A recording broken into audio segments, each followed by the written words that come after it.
gentlemen, this is Trisha here with Insectopia. I am so happy to be here celebrating Halloween and our last day of Invertober. We have been doing, live streaming every single night. Oh, yeah. That's an appropriate yawn. No, we've been live streaming every single night of the of October, and we've been having an absolute blast. We've been doing tarot and doing insect illustration, and we've been playing with ink and spreading moths. It's been a blast. You've met my chinchillas and my cats. So today I wanted to round out the whole experience with a collection tour. We are going over all of the different insects that you can find in my collection. We'll be going over them essentially from the top down. I'll be going ahead and kind of sharing some stories with you about them if you're curious. All of my specimens have where and when they were collected, so if you see anything and you go, oh, that's absolutely gorgeous, I want to know where you found that, I have that information if you would like. Alright, so with no further ado, let's get to this thing.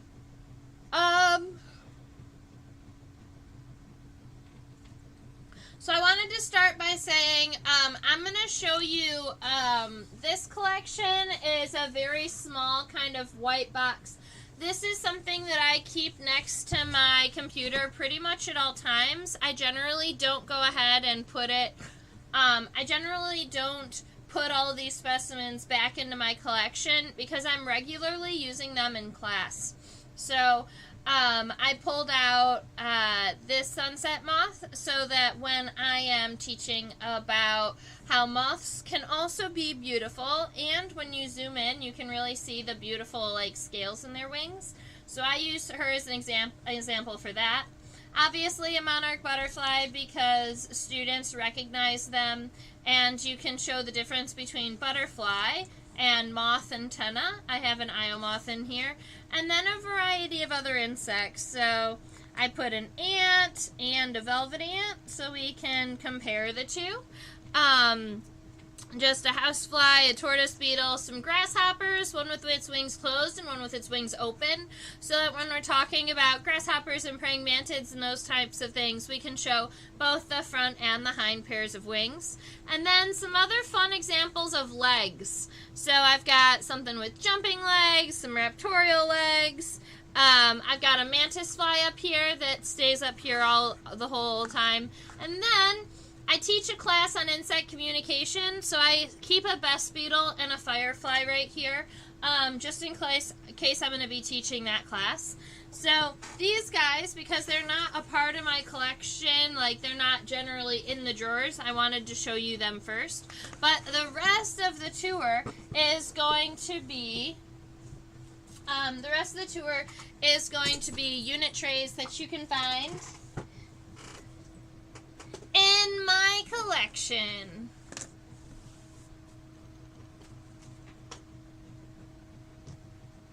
Alright.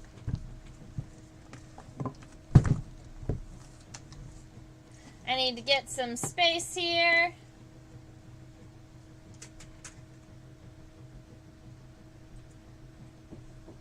Alright, I think I know what I want to do.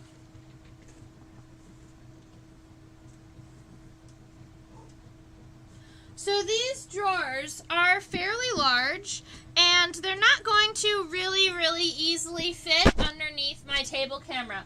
But what does fit under my table camera are the individual unit trays. So we'll just go through them per unit tray, and we'll talk about what's in them. Now, a lot of my unit trays are organized to family, but I'll admit I don't think I had enough drawers to divide them all by family, so there are some of them that are combined.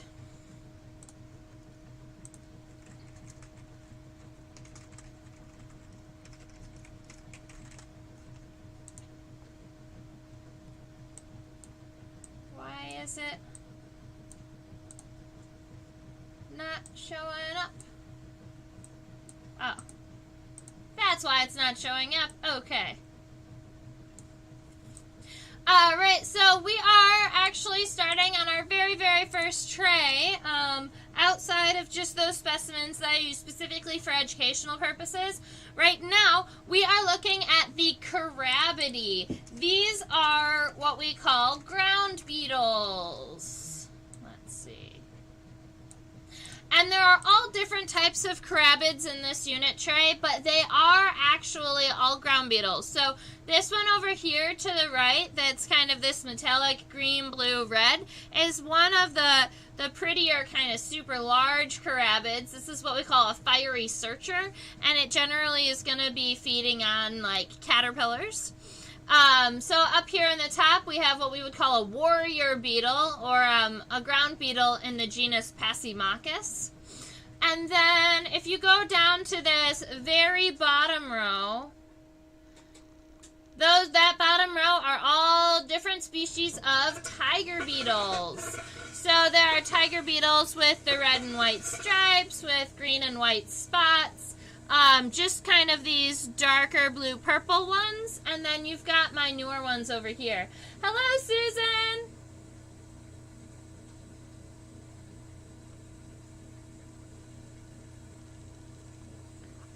So those are my ground beetles. Now, I do admit, I think I have a handful more tiger beetles that have not made it in here yet, because they are still on their spreading boards. But they'll just have to be they'll just have to make it for the next time.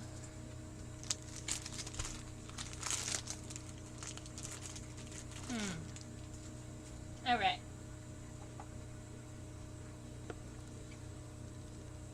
So this guy right here is still a ground beetle too, but like you saw, there's not a whole lot of room in here, and I'd hate to get them close enough where they would start knocking legs and antenna off. So you may notice that every now and again I have a specimen that's not exactly in the right unit tray, but it's close. And if I had numerous unit trays and numerous drawers, I would be able to fix it. But right now, there's just a little limitation. Alright, so these top guys up in the front are Dytiscids. They are diving beetles.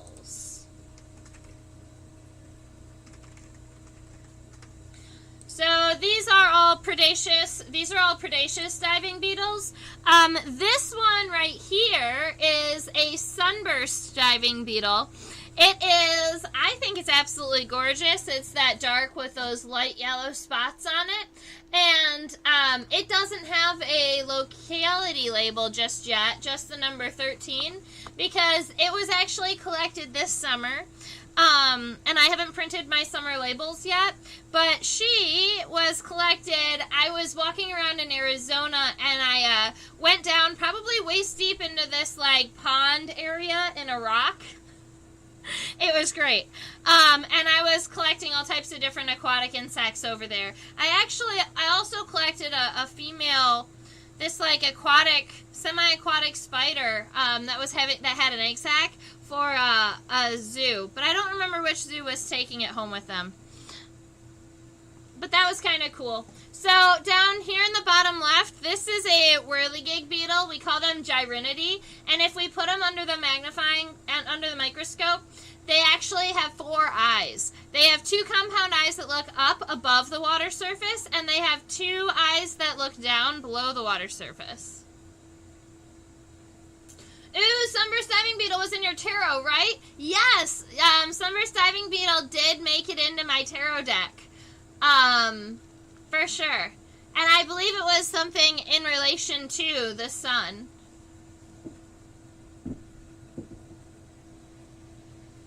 So this is a super tiny aquatic beetle. Well, it's a haliplid, but I don't remember what the common name for them are. So let me go and look them up really quick.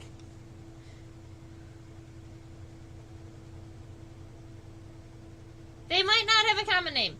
Maybe we just call them haliplids. Oh, they call them crawling water beetles. That's what it is. And so this little guy right here, he's a crawling water beetle. He's got spots and his hind legs are really cool because his like hind coccyx are expanded discs over the entire abdomen region, and so it looks like his legs kind of can pivot from around these two discs. That's kind of cool. And then these two friends here, these are buprestids. They are jewel beetles.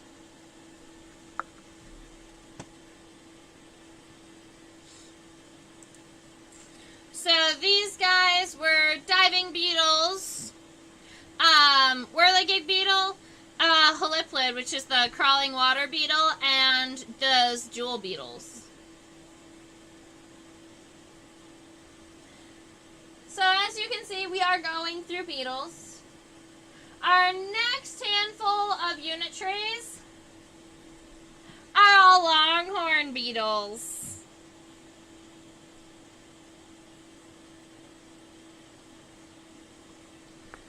Alrighty. Just to give you an idea, the width of this tray is about 11 centimeters, and the length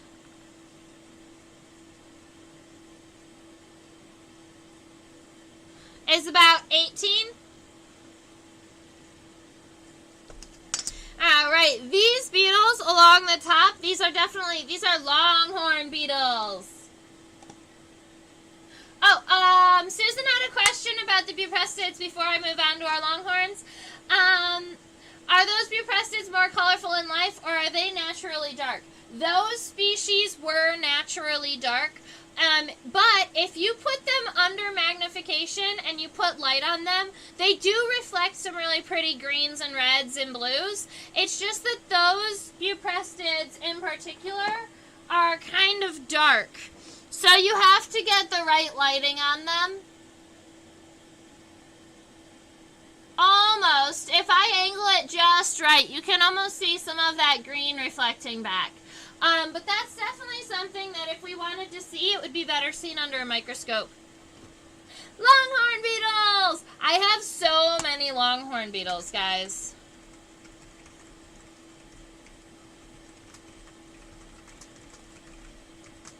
So, I have a number of longhorn beetles. So these guys up here in the top, these are Prianus. These are in the genus Prianus. They're fairly large longhorn beetles. You find them in the American Southwest. A lot of them are in Arizona. They're definitely borers. These guys are really interesting down here. They're in the subfamily Panandrinae, and they're longhorn beetles with short antennae. They're unique in that way. Now this specimen over here is elytra opened up after pinning him. I don't know what happened there, but the left one is actually spread pretty alright. I have two of these little longhorn beetles down here that are like bee mimics. They are black and yellow striped, but they still have really long, beautiful antennae. This guy, he's this nice bulbous friend here.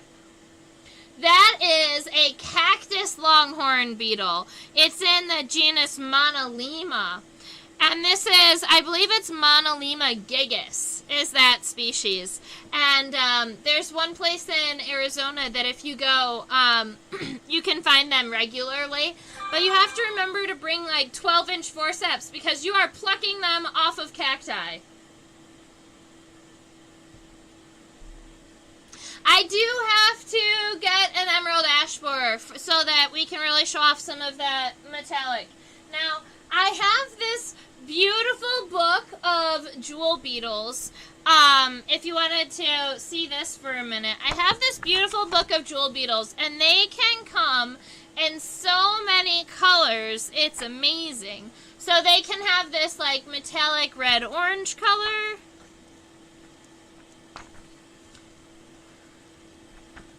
They can be a dark blue, like a metallic midnight blue, and that's kind of what we were seeing with ours, is that they were very, very dark.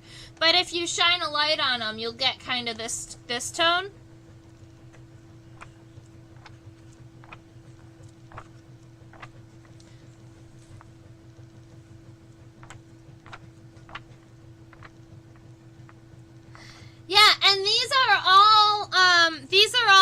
common species of buprestids, not in the world or not even in North America.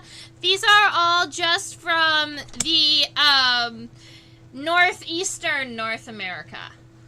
It was put out by Canada, so the distribution maps are all essentially the man in the country east from Canada to Florida, but they focus up here in the northeast and Canadian regions. Alright, so coming in on the end of our longhorn beetles, I believe we've sketched this one, this red and black one once. And then there is our locust borer that's here, that black and yellow striped one. That's the longhorn beetle you'll find on goldenrods regularly. And this one is that red and black one, is the milkweed longhorn beetle. And I have more longhorn beetles. But these are all mostly, it looks like they're all mostly Prianus. They are just large longhorn beetles that would not fit in this tray. So we've got 6 more.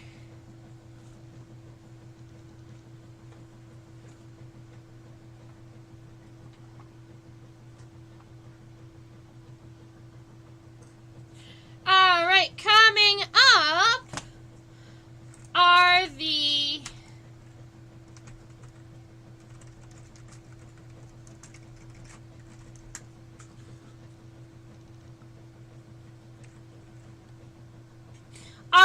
tortoise beetles and the leaf beetles. Now I want to kind of put these ones on something so that they're a little bit higher. Let's use this book.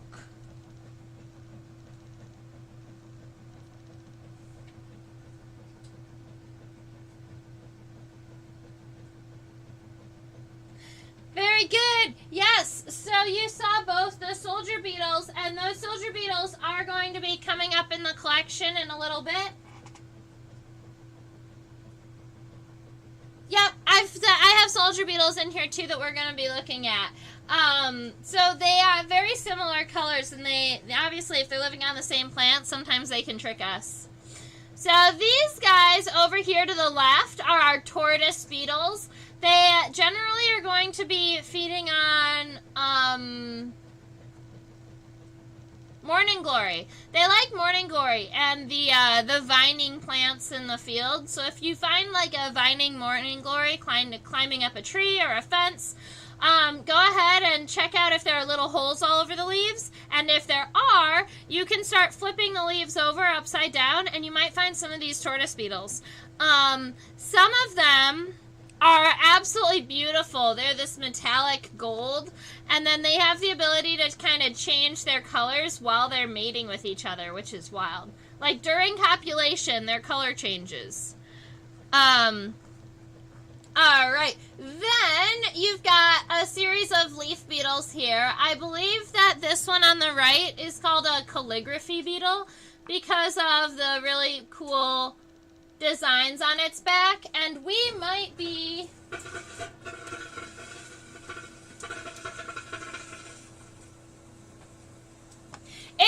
better if I just switched over and we looked at 1 or 2 of these underneath the microscope. I don't think it's going to slow us down that much. And some of these are really cool in design.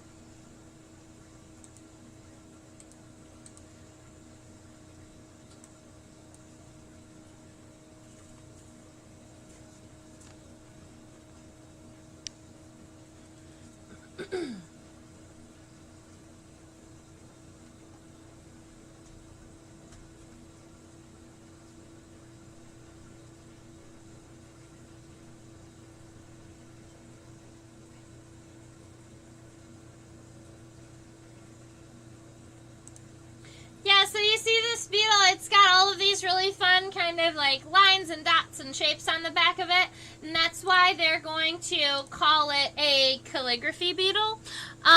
We also have, I also have something like a Colorado potato beetle and another chrysomelid that I'm not sure the species of right now.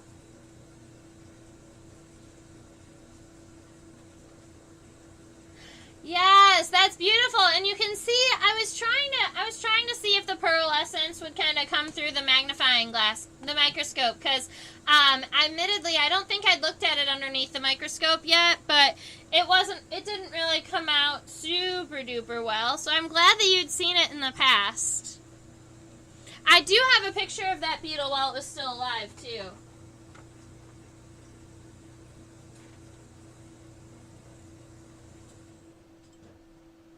Alright, so there are two more beetles here to check out.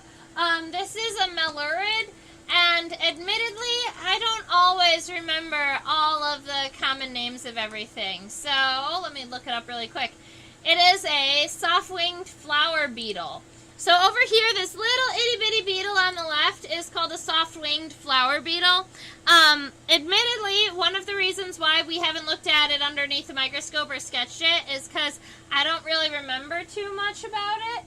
And so I would have to go into the books and kind of look characteristics up for it if we were going to be doing that.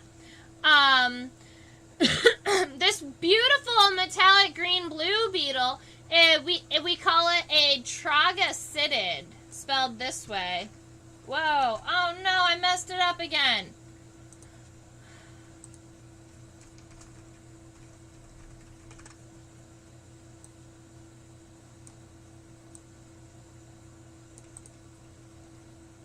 Let me double check if it's 2 S's or 2 G's.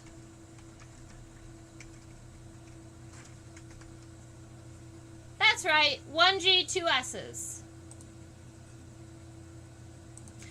So that beetle over to the right is a troglodytid. It's known as a bark-gnawing beetle. That one was actually collected also in Arizona back in 2015.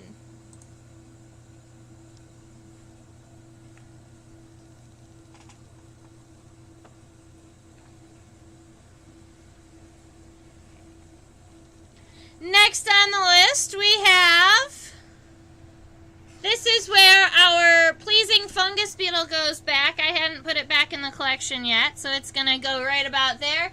So those are pleasing fungus beetles in the family Erotilidae. We actually just did this one up here in the top left. So those are the Erotilids. They're all just different species of pleasing fungus beetles. If you look at, and then you flip them upside down, you find that their front cocci are perfectly circular. This one in particular was actually collected in front of a tropical museum that I was going to see an insect collection. And I thought that that was really funny because this beetle, it had already passed away and it was just on the sidewalk. So I just picked it up and put a pin through it. It had already, its legs and antenna were already perfect. And so that's the way I found it, which is not really right, which is not, normal. You don't normally just find perfectly positioned specimens. Trog refers to a cave. No, wait, that's troglo. Yeah, I'm not sure what troglodytid refers to. I'm not sure. Next, we have a sylvanid. This is another, some of these beetles we haven't looked at just because they're kind of those oddball families that you're not generally going to see unless you're looking for them. This is a type of flat bark beetle. So you're only going to be finding these guys if you are kind of digging underneath wood and you're looking underneath bark and you're looking for all of the little beetles. You might find one of these guys. I can go ahead and put him under the microscope. He might have some kind of, I do really like his antenna from the looks of it.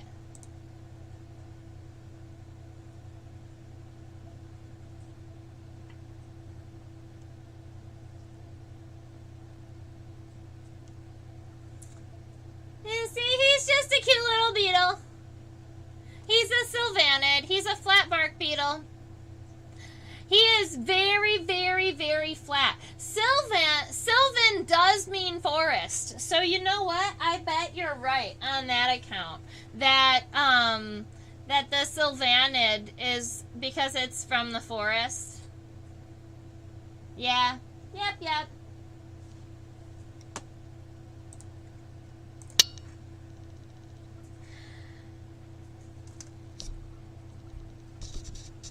Alright, this friend here, I believe is a Brented.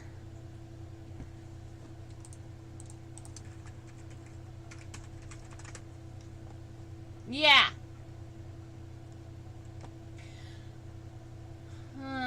It's a type of weevil, but they're not weevils. They're, I feel like we have a common name for them that's like false weevils or something. Straight snouted weevils. So, the rest of this drawer here are weevils. Weevils are in the family Curculionidae generally, but this one... Alright, so this one on the left, this is a Brented. They call it a straight snouted weevil because you can see it's very like long, it's elongated head. Is straight, rather than if you look at the weevils that are on this side, they all kind of curl down. This is a good example right here. That is a Curculionid with that elongated snout face. Brentids have a handful of characteristics that make them different. I believe their antenna type is different. And I would have to look into their tarsal formula. I would probably lean. Can we get a side view of the sylvanid? Yes, you can get a side view of the sylvanid.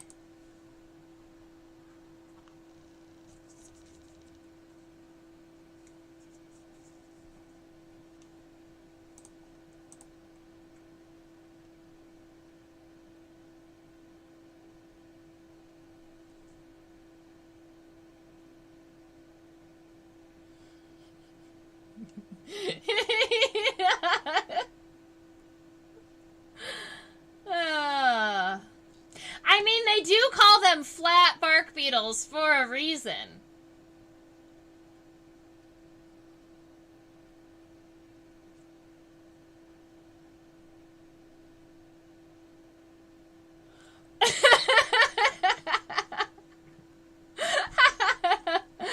Alright, so I'm gonna go ahead and zoom out all the way. I'm gonna get it into focus, and I'm gonna give you a measurement. Because you know what? My microscope can do that. So let's see actually how flat this flat bark beetle is.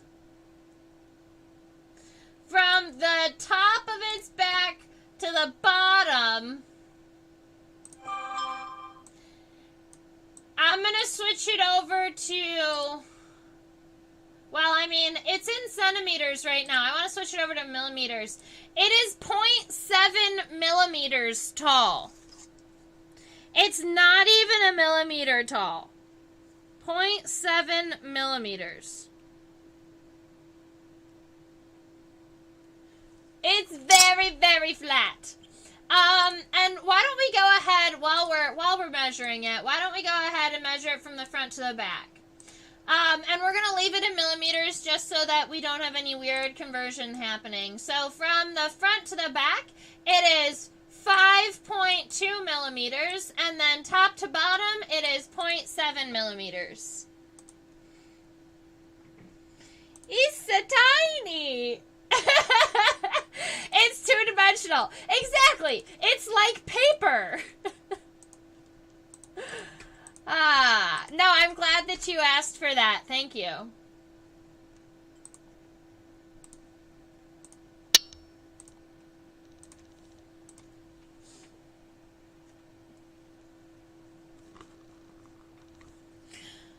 So if a false weevil was in front of you, you could say, see no weevil, hear no weevil, speak no weevil. Yes, you could. Yep. And so that's our Brunted. And admittedly, I probably could look up the characters that tells you the actual true difference between the two. But we'll reserve that for when you guys ask to sketch it or look at it closer under the microscope. Alright, next tray. I like this next tray a lot. But it does have all types of different stuff happening here. Okay. So I'm going to walk you through each one of these families one at a time. This top one you may recognize. These are blister beetles. I believe we've done at least 2 of these blister beetles. There are a variety of species here, and it's this entire first row of beetles, and then the first 3 here. Now, if you look at, let's see, I'm just going to use Terry so that my microscope doesn't continue to go wild, or my focus. This, blister beetle here looks like a firefly, so it's actually a firefly mimic. This one over here is what we call the Charlie Brown blister beetle, because it's got these black and yellow or black and orange stripes, just like Charlie Brown's shirt has. I really love this one with the long stripes, and I believe we did choose to sketch that one day. So those are all different species of blister beetles.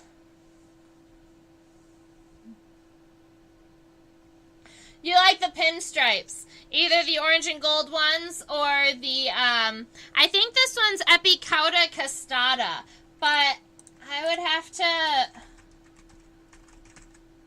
look it up really quick. Yep, I was right, yay, Epicauda castata. And so I'm still working on getting my species labels onto my specimens, whereas I know a number of them, they're not exactly all labeled all the time. These guys have really fun antennae. They're called Pyrocroidae.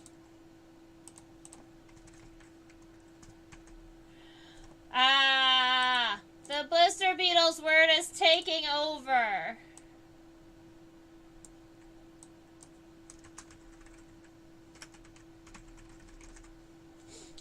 Alright, so these next 2 are called Pyrocroidae, and if I look that up, I could tell you what that common name is. There you go. They're considered the fire-colored beetles, or generally, I think that I've called them just the fire beetles in the past, but they don't all have to be all red or all orange. These fire beetles have red-orange head and a pronotum, but then black wings. But we're going to pull one off of this really quick, and we're going to throw one under our microscope.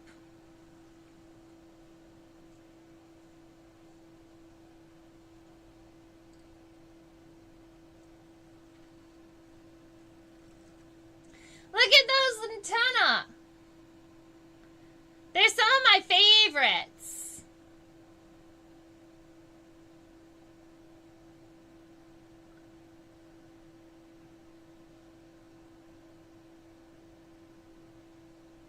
Halloween was great. I didn't have as many kids as we wanted to the door, but that was okay. I got a little bit of rest and relaxation. I totally slept in today, so Halloween was great. Thank you for asking. Yeah, so these are our fire beetles, and the reason I love them is for their antenna, but it almost looks like they have a really cool mouth parts too that I don't know if I've ever really spent any time to look at the front of their face. Look at that.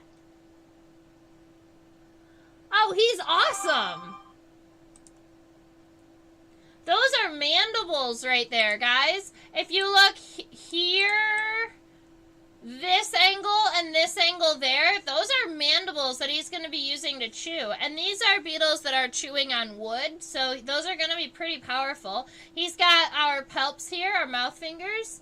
And I don't know what this large scoop-like feature is on the front of his head or what it's used for, but it looks awesome.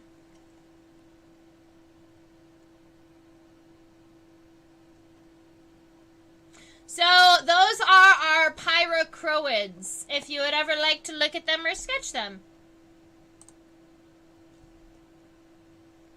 Next, we are going to be looking at... Oh, we have a tumbling flower beetle here. So right here, this is, sometimes they call them, sometimes people call these beetles a tumbling flower beetle. Sometimes they call them just a wedge-shaped beetle. I'll show you. So instead of our beetle being, super duper flat like the sylvanid, these beetles are kind of narrow and they're super tall. So you see it sits like this. He's very narrow. It is a beetle. He has elytra, but generally the elytra are kind of odd in that they don't cover the entire abdomen. And then if I go ahead and I take this beetle and I turn it on its side, you'll see how much taller the beetle is than it is wide. It makes them kind of funny shaped.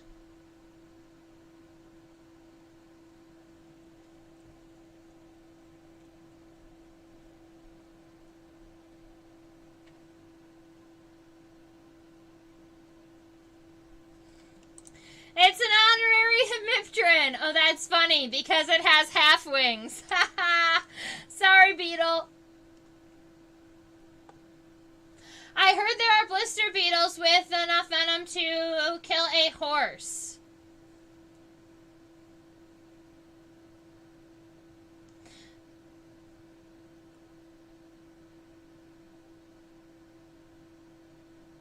Yes. I would like to yes and that, because I think that you might be talking about two different things. Blister beetles have poison, and yes, there's probably one or two that could kill a horse, but the insect that has venom that kills horses is a velvet ant.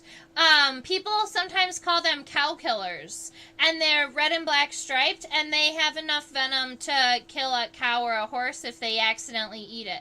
So I'd like to yes and you, because you might be making reference to two different types of animals. Because blister beetles have poison, and velvet ants have venom. Blister beetles are a poison, right? Blister beetles release cantharidin. So,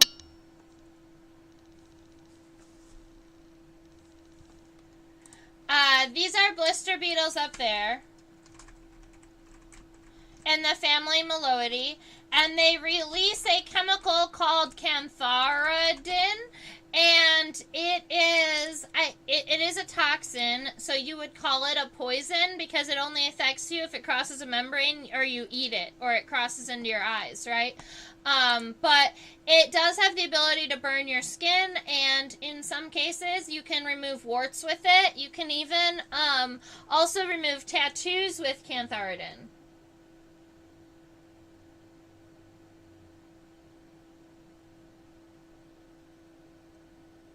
Yeah, so the horse digestive issues. If a blister beetle is in the hay and the horse eats the hay and the horse accidentally eats one of those beetles, the horse can die. And there was $1 million horse that there was a settlement for, and the farmer actually sued the guy who sold him the hay, saying that the beetles were already in the hay when he sold them to him, and I admittedly, I remember the court case, but I don't remember who won or what the results of it were. But if you wanted, you probably could look it up. The other final beetles down here, these are what we call darkling beetles. They are in the family Tenebrionidae.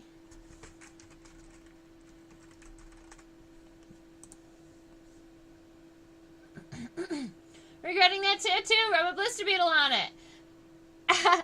Exactly!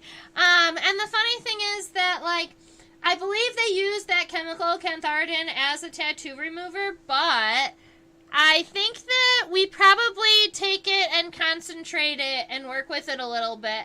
I don't know if you could just rub a blister beetle on your skin, if that would work. I have hand-picked up a number of those blister beetles, and I've never had any issue with, like, scarring or bubbling on my hands. And you would think that it would need to be strong enough to at least kind of bubble up your hands to remove a wart. But those are tenebrionids. So you can see this drawer is nice and full. This unit tray is nice and full with all different types of beetles. Our next one,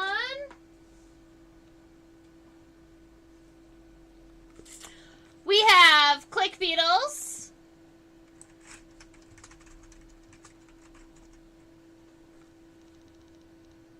Now, you know me, I love myself a good click beetle. I like to watch them flip over and flip back up, and I thought there were only just a handful of species, and then I started learning about click beetles, and then I was starting to collect one click beetle from every location I found, and you know what? Most of these click beetles are in different species. Even though they look very similar, they have very similar body shapes.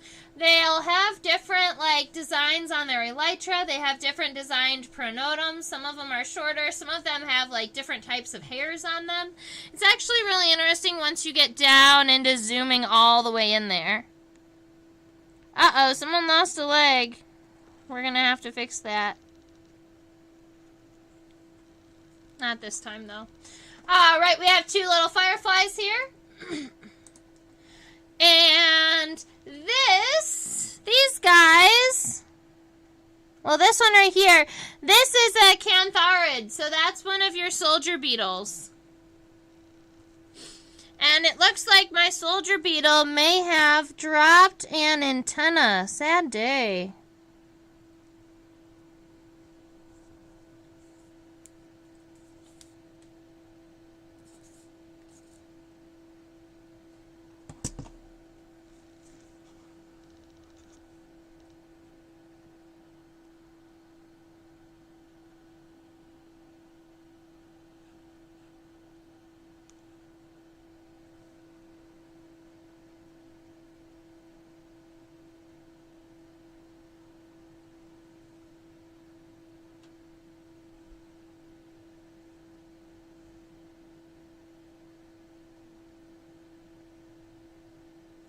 Nope, not today. I'll do it under a microscope another day. As long as I don't break it.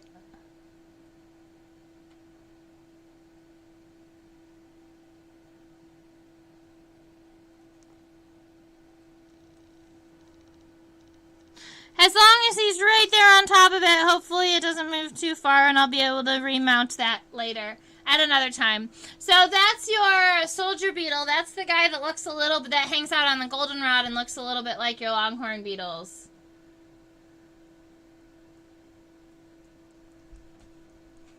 Oh, you know, the idolator. Very good. That's funny you called it an idolator. I know exactly what you're talking about when you see it, but I generally call it an eastern-eyed click beetle. That's funny. Yep, soldier beetle. Yeah, they're easy enough to find anyway, right? So, I hate that he lost an antenna, but, you know, we'll try and fix him. This one was collected in East Lansing in 2011, so it's 11 years old. And I would like it to be around for longer. We just need to make sure it stays together. These last three over here at the end, these are lycids. They are what we call leather-winged beetles. So if we look at their wings, they are less, They look less like elytra, essentially. They're not very hard. They're more like tegmina in that they're more leathery, like grasshopper or praying mantis front wing. But they are still beetles, so we just call them leather-winged beetles. And they're in the family Lycidae, spelled Lycidae.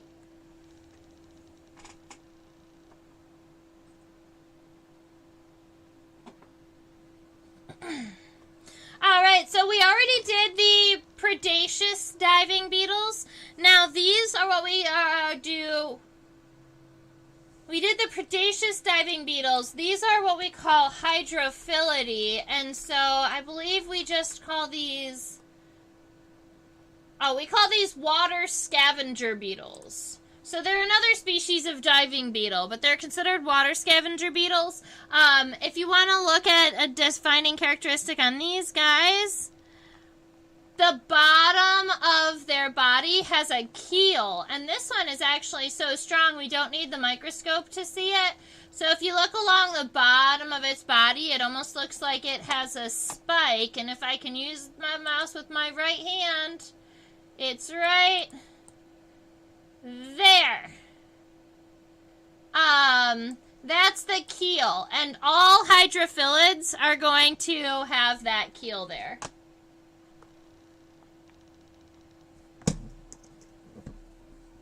Oh, the leg, I believe it came from one of the lycids. That unit tray must have undergone something. Like, if there was one antenna and one leg off, my guess is that something happened and I don't know what it was. This is these are another flat beetle. These are what we call clown beetles. Alright, so get this. We call them clown beetles, and they're in the family Hysteridae. Like, with the same root as hysterical, like funny, maybe, and the fact that they're clowns, but I honestly have no idea why they are considered clown beetles. They live under bark, and this is another one of those beetles that is practically 2D.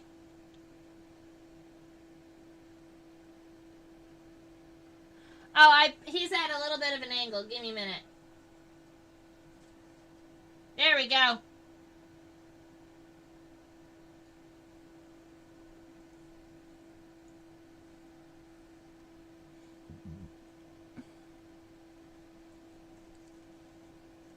Get in focus, friend.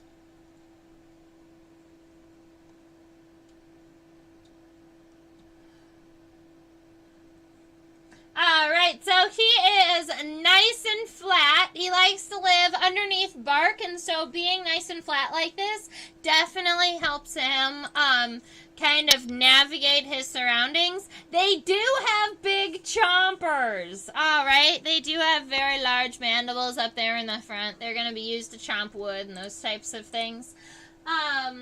I was laughing with one of my friends because we were trying to, discuss why these would be called clown beetles. And the best we could come up with were one of two things. One, maybe because of the fact that they're flat and they're elongated like this, they might almost look like clown shoes? Question mark? That was our first guess. And the second guess was maybe instead of them looking like clown shoes, maybe it's because they're so flat and they can fit so many into a log. It's like a clown car, Because when you find these guys, you find them in huge numbers and they're all stacked really tightly. And so we were like, we're thinking that too. Yeah, they're like little cartoon beetles. And I do believe we sketched one of these guys, too, semi-recently.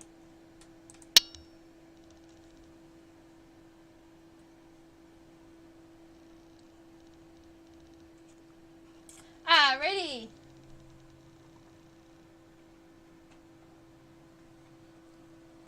These are now all in the same family, whereas all of these, they used to be in their own... They actually all used to be in two families. These are all now staphylinids. So let's see.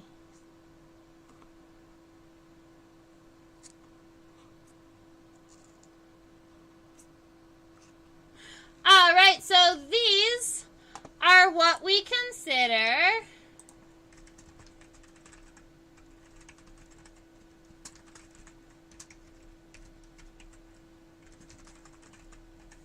all right, so we would consider these guys staphylinids or rove beetles. Now, the rove beetle that we have sketched in the past was this one, and I believe we actually just did the ink line drawing of that sketch within the last week. So we did that rove beetle. These are 4 other rove beetles that are point mounted, so they're a lot smaller, and they have a piece of paper glued to their left side. You can see that they're all mounted on the same type of paper points, because I just had a punch that you punch out those pieces. But these all used to be in a different family. They used to be in the family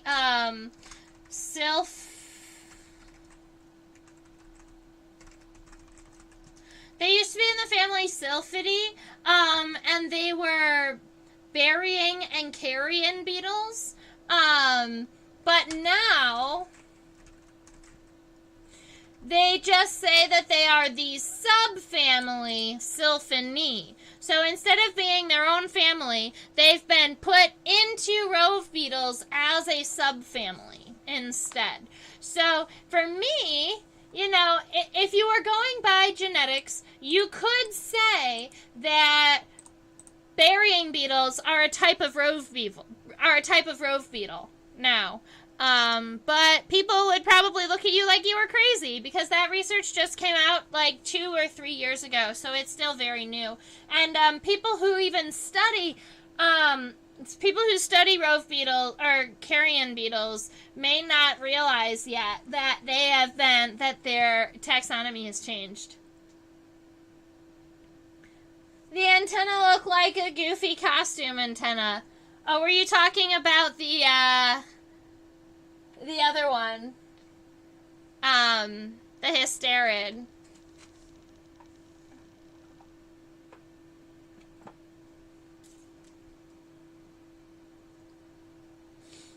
All right, these. Oh yeah, on the clown beetle. Very good. Yeah, they had like the balls at the end, like the ones that you would put on your head for Halloween, and they'd kind of bounce around. Totally. These are Lucanidae. They are the stag beetles. I believe I have both males and females here. I really like these 2 Lucanids. I think that they have very unique mouth parts. And I think that these 2 on the outside are the males, and this one on the inside is the female. I believe I collected them all from the same log. And I tried to rear those guys, but I didn't have any success. We have not sketched any of our stag beetles yet. So I guess stag beetles are one insect that's up for being sketched if we want to see them. These are no longer these are not stag beetles. These are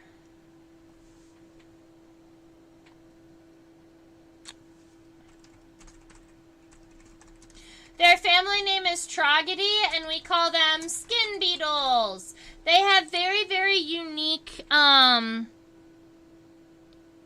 like structuring on their elytra. It makes them look like a rock. We did sketch this one, but I can pull off the one that we haven't sketched so that you can see it under the microscope.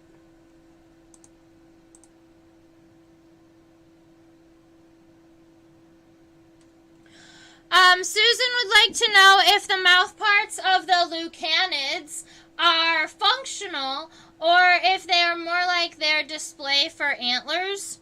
They are mostly for display. So a lot of times in stag beetles, it's the males that have the really, we'll go back to here really quick.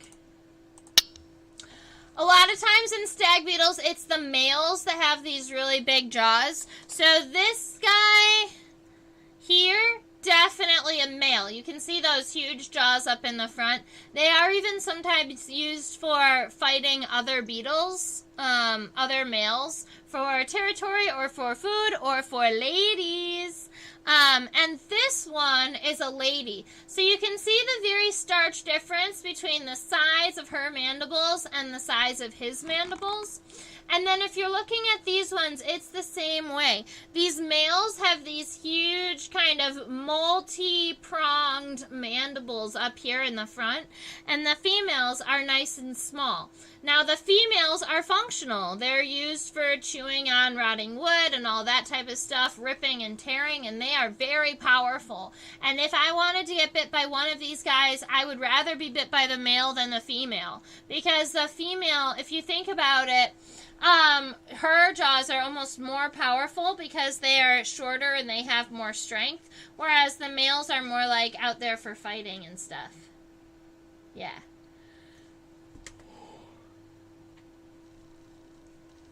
Alright, and that's our skin beetles.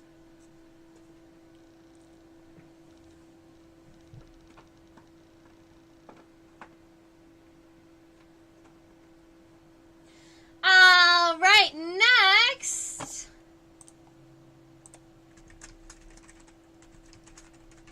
Next are scarab beetles. And I have so many scarab beetles. Alright, they come from a variety of subfamilies. I'm going to go ahead and put all of these guys down so that you can see how large some of these guys are. This one up here in the front,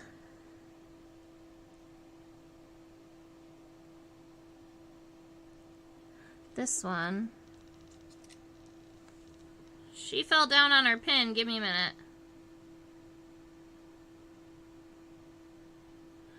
I have to look at their locations really quick. This one is a female Hercules beetle. Right here. She is falling down on her pin a little bit. You can see there are pins surrounding her because she's one of those specimens that likes to spin. This guy here is an ox beetle from the American Southwest. I don't have any of the big male Hercules beetles with the huge horns. That's one of those specimens that I would love to have. I think I've only collected one in my life, and it is no longer in my collection. So I just have the ladies for our big rhinoceros beetles and our scarabs. If we wanted to talk about some smaller scarabs, this guy right here with the 6 black spots, the 3 on each side, that's a grapevine beetle. You've got an oriental beetle over here. That's an invasive. These are a variety of cotinus or June beetles. Sometimes people call them May beetles. We've got some we call these 10-lined June beetles because they have 10 lines. Ha ha ha. And this is another one of, like, very closely related to the 10-line June beetle, but it's obviously in a different genus. I haven't identified all of our scarabs, but they are all here hanging out with our scarab drawer. Now, this one is definitely a female Hercules. She is probably an eastern.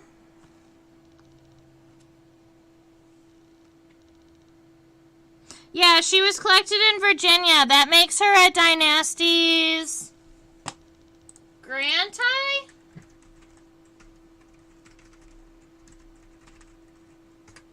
Is the eastern one, or is that the western one?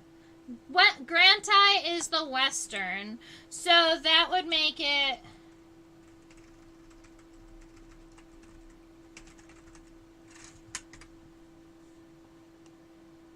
Titius. That's it. Dynasties Titius. So this lady right here is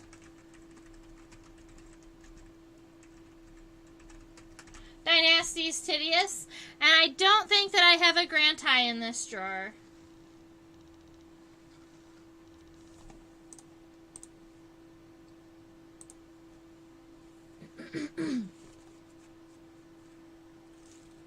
Wow, why the color difference in the Hercules beetles? Oh, different species? Yes. Different species. Plus,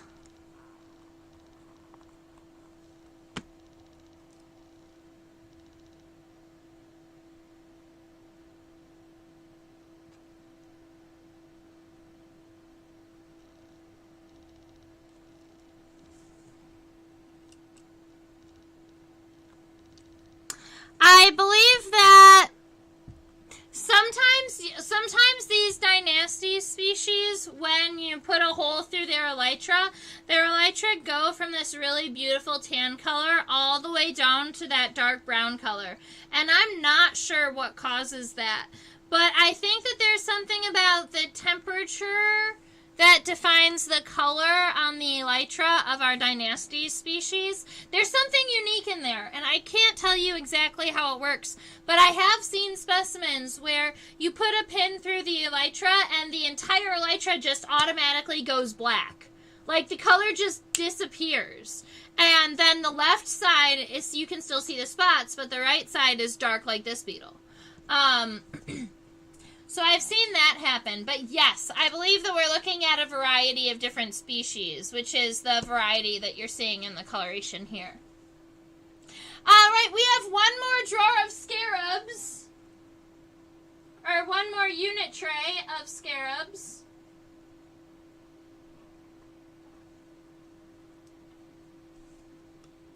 These are my favorite scarabs.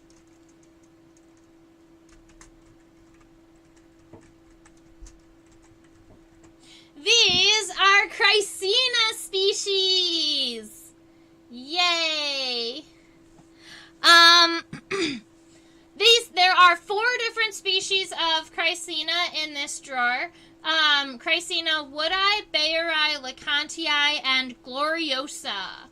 Gloriosa are these glorious jewel scarabs. They're these 3 in the center, and they're nice and green and silver and shiny and beautiful. Lecantii is this one and this one, and they're more of a copper toned. If I flip them upside down, they would be kind of like a metallic reddish color. Then, if you look at these, let me see. These 2 here are Chrysina woodi, and they have metallic blue tarsi. And then these are Chrysina bayeri, and they have metallic purple legs. Alright, so that is the 4 species of Chrysina, and that is every species of Chrysina that is here in the United States. They are all native to the American Southwest, but woodi can only be found in a very specific location in Texas, and the other 3 species can be found in the islands. They call them the Cloud Islands or the Sky Islands in Arizona. It's there are some canyons that you have to like go up into, and you find all of these really awesome beetles. So Chrysina lecantii, this one right here, was my last Chrysina species that I collected, and I collected it in 2021 over in Wing Mountain, at least my first one, and I think the first one I collected was the smaller of the 2. Let me look. Yep. So I was so excited because Wing Mountain, I was up there in what we call dispersed camping. So I kind of drove out off of the street and into the woods, and I found a place to camp, and I set up my own fireplace, and I set up my bug light and my electricity and got my food going, and I was ready to camp. And then the sun went down. And it was so dark. It was the darkest that I had experienced ever in my life. Because there was about 20 minutes after the sun set that there was no moon. The moon hadn't risen yet. And it was like my black light was on, but it was in the distance because I didn't want it to, I don't ever want my fire to affect it, and I would rather take a short walk to go and check out my light so that maybe some more unique insects will find it, So I had my light off in the distance, and I had my fire kind of crackling in front of me, and I could see my fire, which was great. But if I turned around and I put my hand out in front of me, even like, 10 inches away, I couldn't see my own hand. It was that dark. And so that was crazy, first of all. But secondarily, during that like 20-30 minute period, the only thing that I could hear was the crackling of my own fireplace. There weren't any like birds or owls, and there was no wind, and so there wasn't any like leaves blowing in the trees, or like there weren't any like chipmunks or birds like crackling sticks or anything. It was just silent. And so when I tried to listen past my fireplace, like I tried to listen for crickets or something in the distance, I could hear my ears ringing. And I couldn't figure out if it was my ears ringing or if there was a cricket chirping way in the distance or something. It was wild. And so that lasted for about 20-30 minutes. And then finally when the moon came out, everything felt a little bit nicer, and I feel like things picked up a little bit. The night animals came out and stuff, so that was great. But the stars were great. That's true. Like, it was one of those nights where you lay down on the ground and you look up and the stars make you dizzy because you realize how far away they are.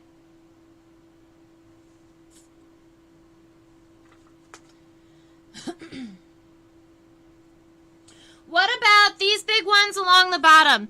These are also Chrysina bayeri. They're the ones with the purple legs. These guys are the same species as those ones up here. These ones are just unfortunately damaged. Those darker spots, appeared only after I left them in alcohol for too long. I didn't know that they would do that. So these two specimens up here are what Chrysina bayeri generally look like. You find them, that's what they look like. They're these metallic green, they've got these purple legs.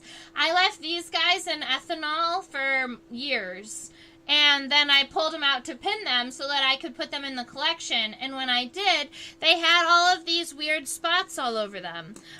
So there was some type of reaction with the alcohol, but I don't know what it was.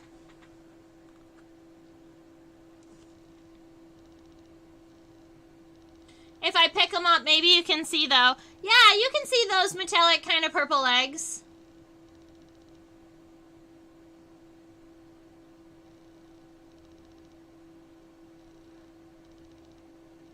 They are so much fun to find and collect. And you are right. They look like little emeralds. Now, because this is a collection tour, I'm gonna go ahead and show you these guys. These are not this one. That one doesn't belong there. Alright. These are a handful of beetles that I have not yet identified yet. So there are some that have not been pinned very great. There are some that, this one's probably a scarab. I probably could move that one. But, this is my kind of unknown coleopteran unit tray at the very end of my beetle drawer. So if I'm not sure exactly where it goes, I just kind of stab it there, and then eventually I go back to them and go ahead and ID them. And that was my entire coleopteran. That's all of my coleoptera, or all of the beetles. That's the entire drawer. Let's see.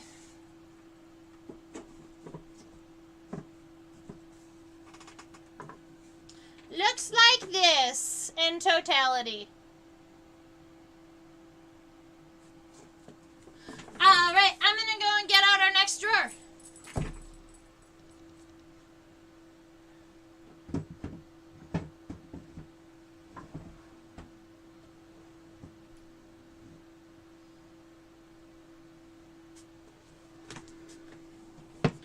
Alright, so our next drawer has a little bit of a mixture of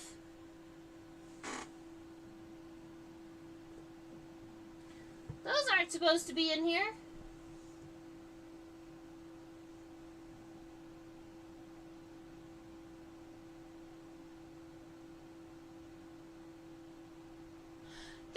There's a tray in here that's not supposed to be in here, but we'll fix it when we're looking through it.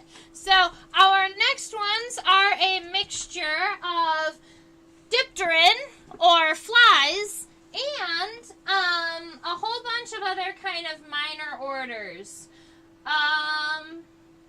So that's what we'll be looking at. We're going to start off with the dipteran, though, or the flies. Flies.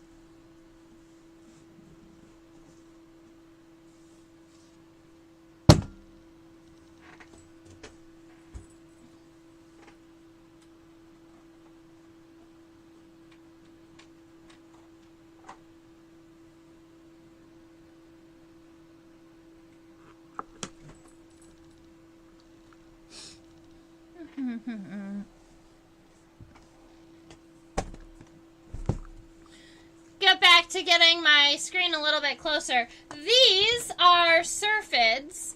They are regularly, I believe they're called flower flies.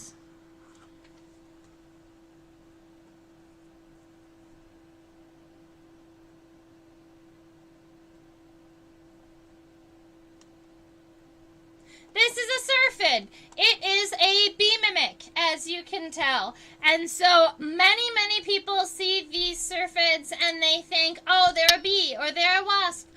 Where in fact, you can actually tell a fly versus a bee or a wasp by looking at its antenna. So if you look all the way at the front of its head, our fly here has what we would consider a wristate antenna. It's like this little sausage with an individual hair coming off of it.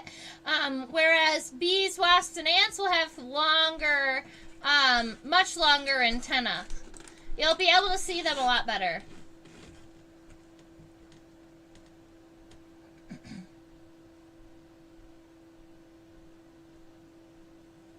That's awesome that you got to go to Death Valley. Death Valley is one of those places that I have not yet been to. I keep going southwest. I haven't done like northwest yet, so I haven't hit North Dakota or South Dakota. I did go up into Wyoming momentarily on one of my road trips, but I didn't spend much time in Wyoming. These guys are our robber flies. So there are all different types, different species of robber flies in here of many different sizes. And then this one on the end, that's our favorite one there because that's the bee killer robber fly. No, because that one is our bee mimic, right? So it's that fluffy black and yellow, and we sketched him. I don't know if we've sketched any of the other robber flies yet. But they have they're generally fairly cetose. They've got those nice long hairs on their legs. And they have this very similar body shape. Do you have any crane flies? I do have crane flies. They will be coming up.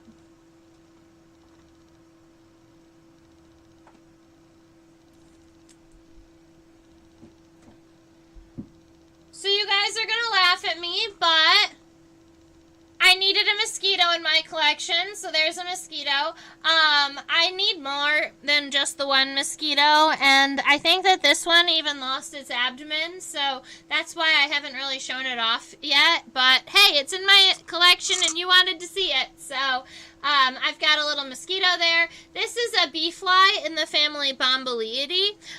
They're both hanging out in this huge unit tray because I don't have anything smaller. They all got these larger unit trays. I also have this Stratiomyiid. It's a soldier fly, and we did sketch this one. Remember, we talked about how soldier flies have a pentagonal cell in their wing, and that's how we identify them to family. So this is funny because this one was collected in the Grand River parking ramp.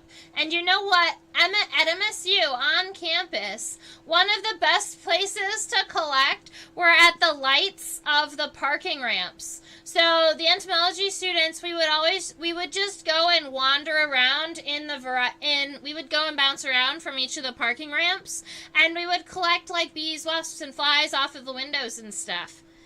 So this was one of those insects.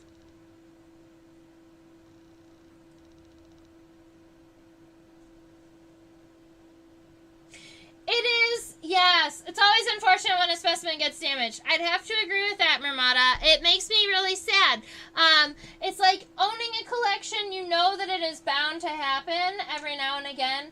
I hope that when insects lose their body parts, I have the ability to glue them back together, because hopefully there will only be one insect in the tray that has lost something, so it'll be easy to tell whose it is and to put it back together. And most of the time I can, but sometimes, like that mosquito, its abdomen isn't even in the tray anymore, so I'm not sure exactly where it went. So up here at the top, we have two bottle flies, right? They're metallic green blue. They are in the family Calithoridae. And underneath here, we have two tachinids.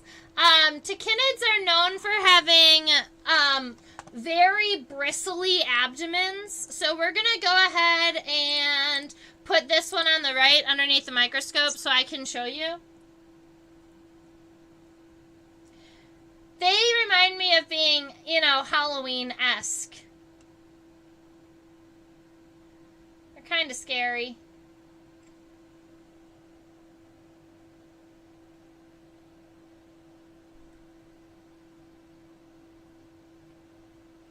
Alright, so that is our fly. That is our tachinid fly. And a lot of times when we're trying to identify or determine if it's a tachinid fly or not, 90% of tachinid flies have these long bristles all over their abdomen. They'll almost look like spiky flies. They generally don't look fluffy. It's not like they have lots of thin, fine hair. It's more of like this thick, coarse hair everywhere that makes them look kind of dangerous. This one that we are looking at under the microscope right now was collected in Leadville, Colorado.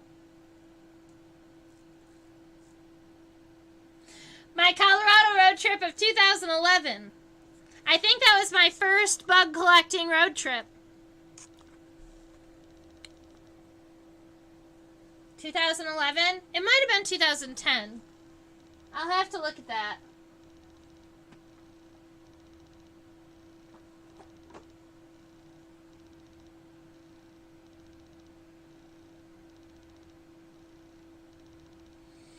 Alright, so we have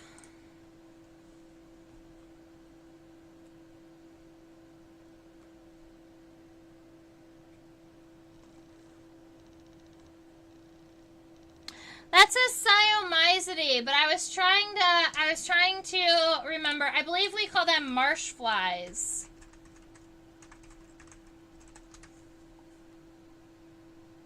Yes, marsh flies. Very good, Trisha.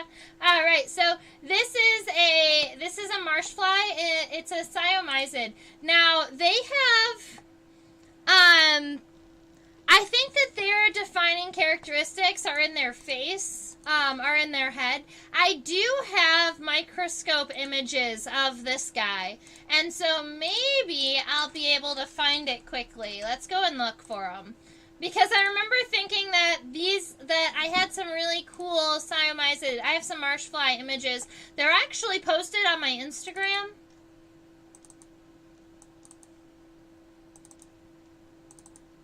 Yes, this one. This is the one I was thinking of. This is his head.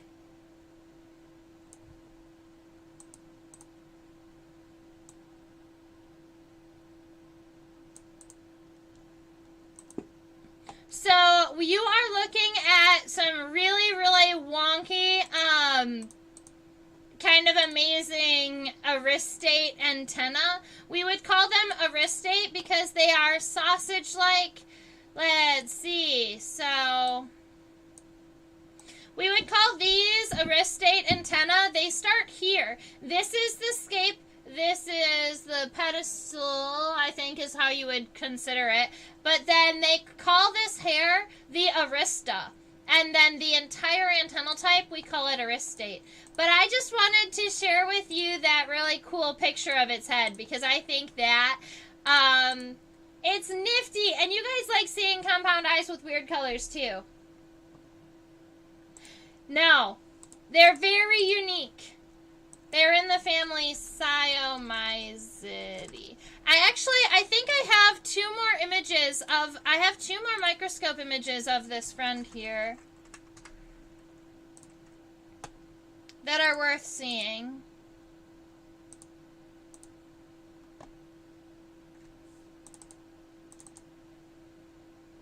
So the characteristic, I believe that the characteristic, aha, there it is. The characteristic for identification on this guy is in the front wing venation, and it is right here.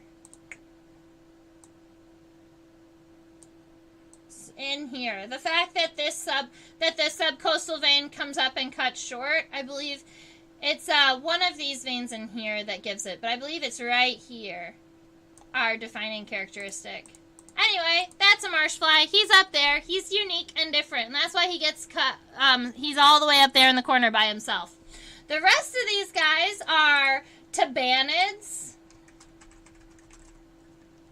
So they are horseflies and deer flies.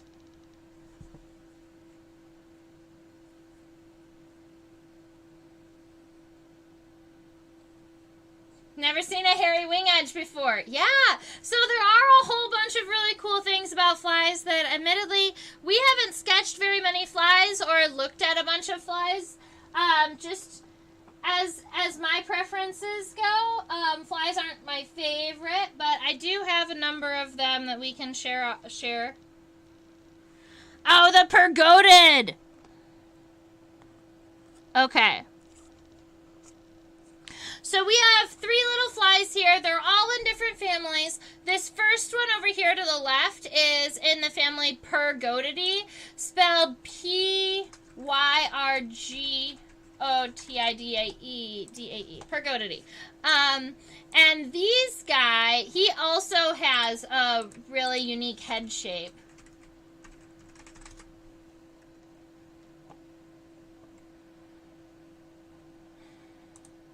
I was hoping I was going to find a common name for him, but I'm not sure if I'm going to.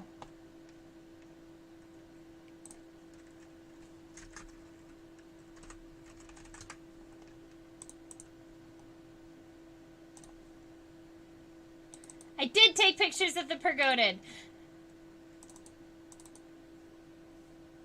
Thought so. This is what his head looks like.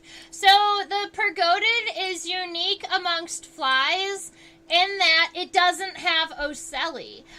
So many, not all flies, but many flies have simple eyes in between their big compound eyes, and those are called ocelli.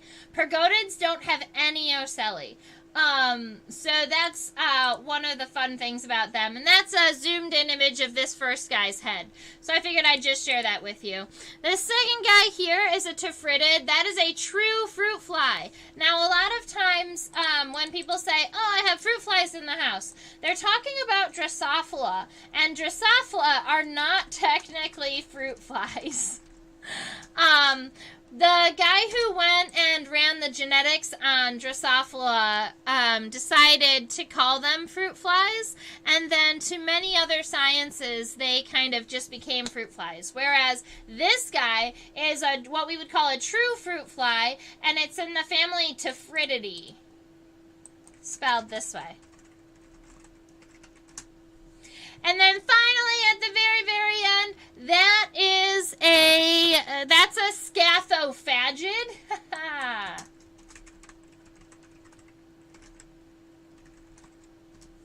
That is a scathophagidae, and it eats exactly what you think that it eats. And if you know your Latin roots, you'd know what I was talking about. So, scatho, or scat, means poop, all right? And then phagus means loving. And so this is a poop-loving beetle, or a poop-loving fly. Sorry, it's a scathophage. It's a poop-loving fly. You find them regularly on farms. And this insect I didn't collect. It was actually collected for me. Somebody who went to a farm as an entomologist and was like, hey, can I go out there and collect some of your bugs? And he was like, yeah, there's a big pile of poop out there. You can find something there. And then this fly came back to my collection. Now, Chaos a little bit earlier asked to see a crane fly.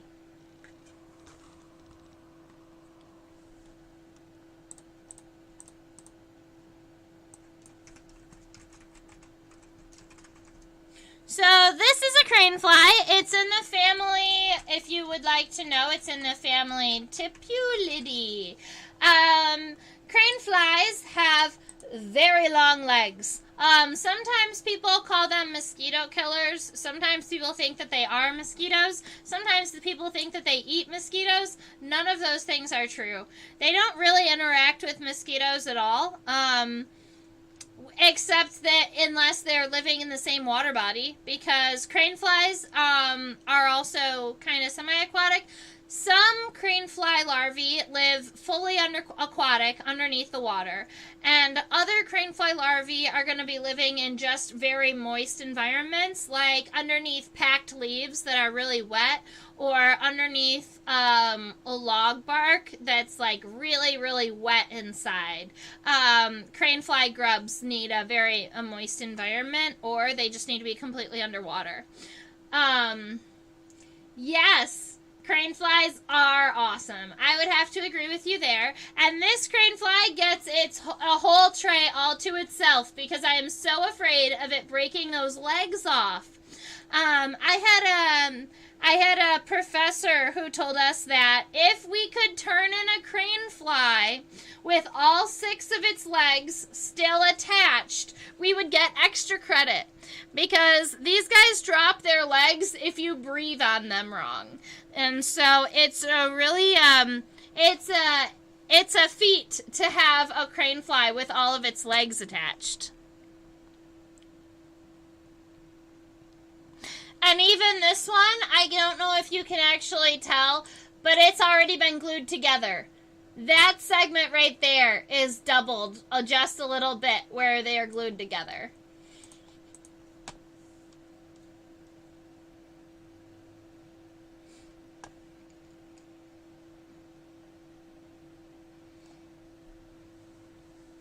The ability to pin a crane fly with all its legs is a rare and mythical. It is. It is totally rare and mythical. And what happens when they lose their leg? Nothing really happens. So, yeah, it definitely could be a defensive mechanism where if an animal came and tried to eat them, they would just, drop their leg off and to continue flying away. They would be fine. And sometimes they do just kind of drop pieces of their legs behind.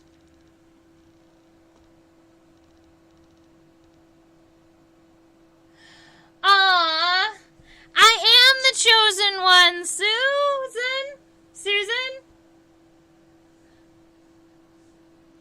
Yeah. Maybe one day I will have a crane fly with it that's not glued together. I did once a long time ago, but that specimen, it doesn't exist anymore.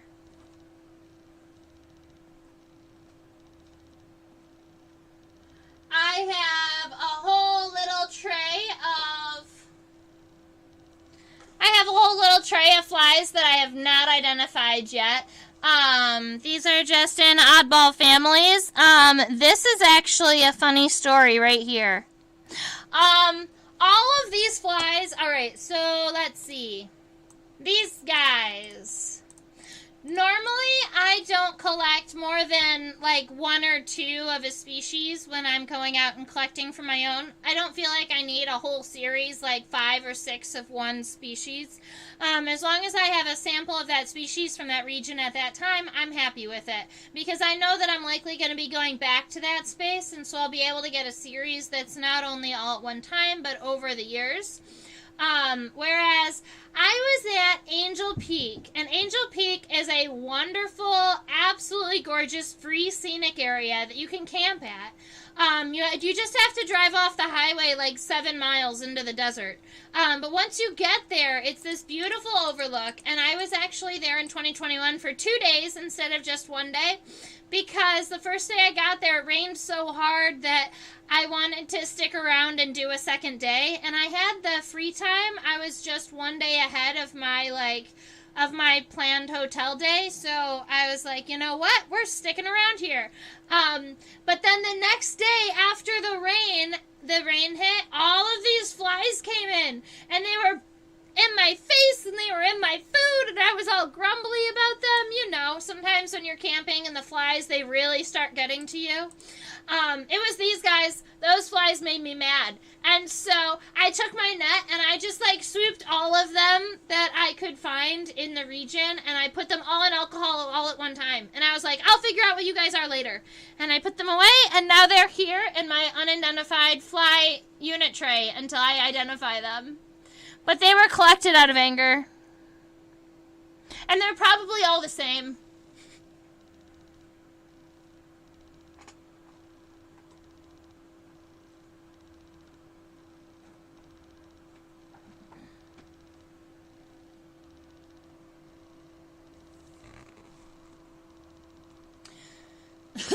Alright, so here we have fish flies.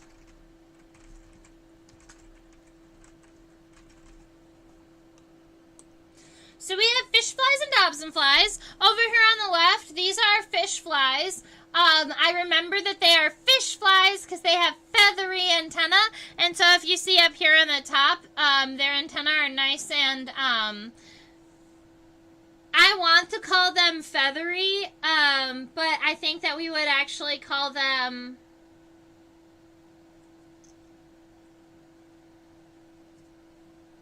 I don't remember the word for it. Anyway, well, we have these feathery antennae, but they're only feathered on one side. And this over here is a dobson fly.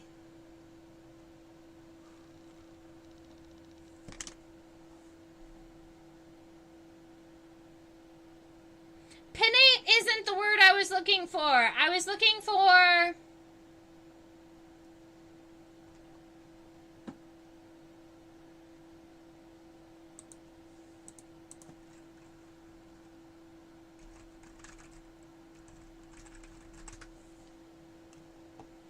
I don't remember what I was looking for.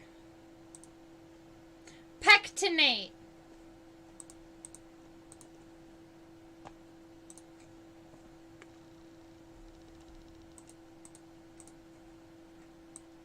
It's not pinnate, it is pectinate antenna. For those guys that have these feathery antennae, they're actually pectinate. If you were talking about a moth antenna, they would be bipectinate because they're feathery on both sides, but this one's only one side, so we would consider them pectinate. Whereas over here, these are filiform antenna, and they have these giant mandibles. This guy over here is a dobson fly. And yes, they have these really beautiful wings. We call them net-winged insects. And we have some more insects with pretty net wings coming up. So those are fish flies and dobson flies.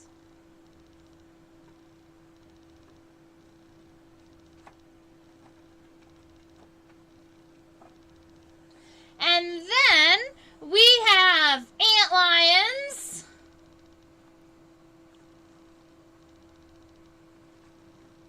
This ant lion I decided to spread just to kind of show off the entirety of that wing. Let's see if I'll take it a little further away from the camera so you can see almost its entirety. It has a 12.5 centimeter, I would say 13. It has a 13 centimeter wingspan. So it's like 5 inches.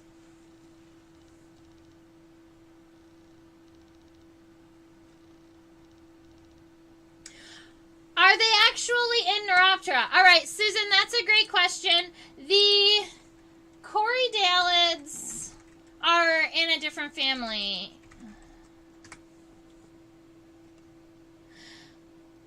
Corydalids are, sorry, they're megalopteran. So they're not actually considered a net-winged insect like neuropterans.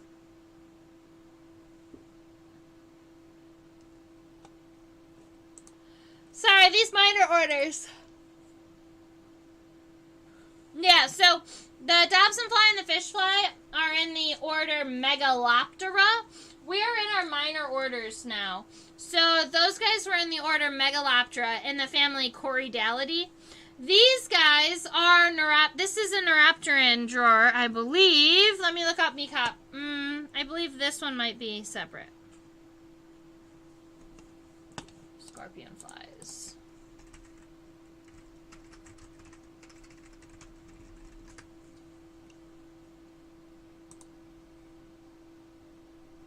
Yeah.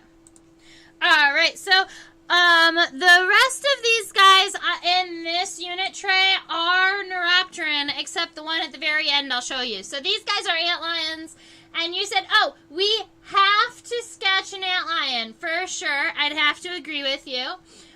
Is that our mantis fly friend down there? Yes, these two here are mantis flies. I actually have a third mantis fly that is in my drawer that stays next to me all the time, and I believe the third mantis fly is the one that we actually sketched. This one I haven't sketched with anybody just yet. This one I might have sketched with you. Actually, yeah, it's this one. This second mantis fly right here, that's the one we sketched together.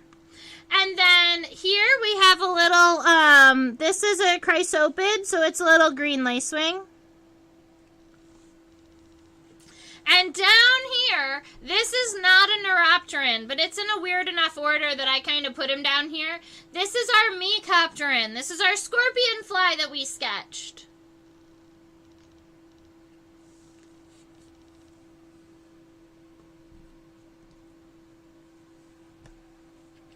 Got any tips for spreading wings without damaging them while pinning? Any snake flies? All right, so yes, when I am spreading, let's see. I got this guy. Actually, these are probably better. I've been spreading a number of death's head sphinx moths, and so when I spread, I don't ever put the pin through the wing. So that's how I'm going to very much avoid damaging the wings. Also, there's a couple of strategies. Number one, you want to have some type of spreading forceps.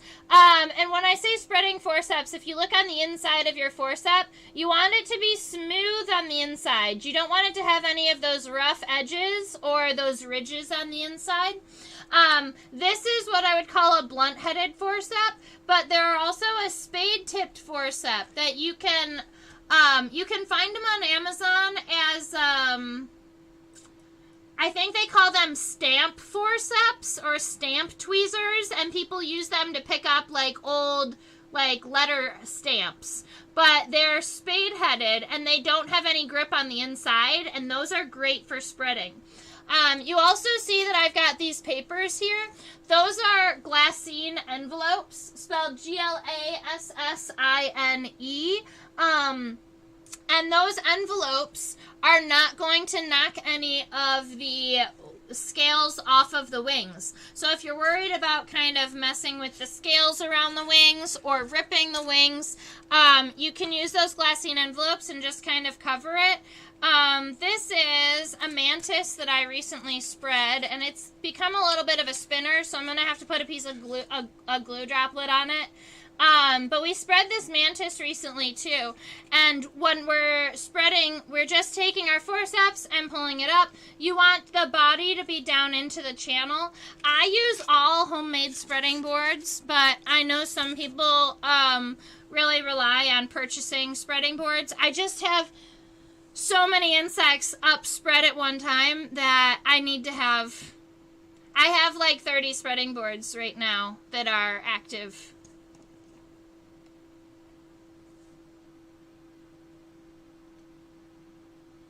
Got any snake flies? Ooh. No. I would love one. I have collected them in the past, but right now I do not have any snake flies. No. So for some reason I have a hemipteran unit tray in here. So I'm just going to be taking this hemipteran tray out and putting it aside so that we'll go over it when we... and then we have some damselflies. So damselflies are generally going to land with their wings above their body like these ones are. But I did spread this damselfly just so that you could see. This is what we call a jewel wing damselfly. And it looks like my camera decided to be weird, so we're going to pause my face for a minute, and we'll fix that.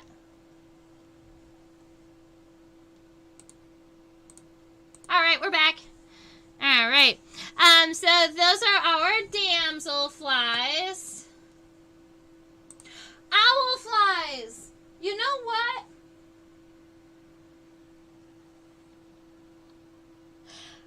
I think I have an owlfly. I was actually wondering about that recently.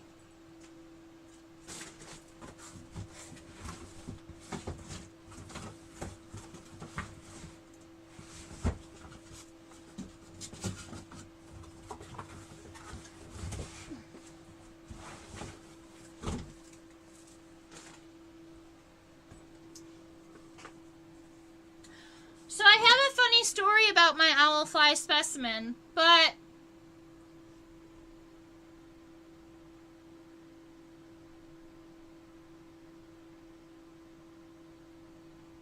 it might not be around at the very moment.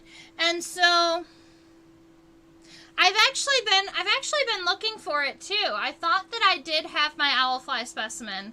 I turned it in with my MSU collection, and I was so excited to have one.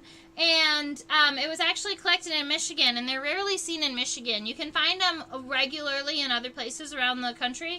But Michigan, it's a little bit more difficult to find them. And so I had collected one, and I was all very much excited. And the professor had let us know that if you collected a rare insect to the region, that he has the right to pull any specimens out of your collection and keep it for the university collection. And I told him that if he was going to collect my owlfly, that I wasn't turning it in, because I wanted to keep it for me, for the future, and for education and those types of things. So he ended up taking it out of my collection, and I went and I complained to the professor, and he went and he got it back for me. And then he made me promise that if I collected another owlfly in Michigan, that I was going to donate it to the Michigan State collection. And admittedly, I was going to donate it to the MSU collection anyway after I retire and donate my collection to science.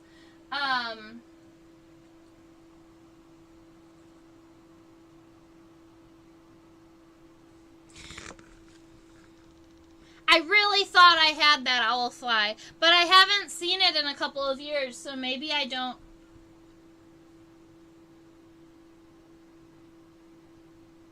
Jewel wings or demoiselle? Jewel wings.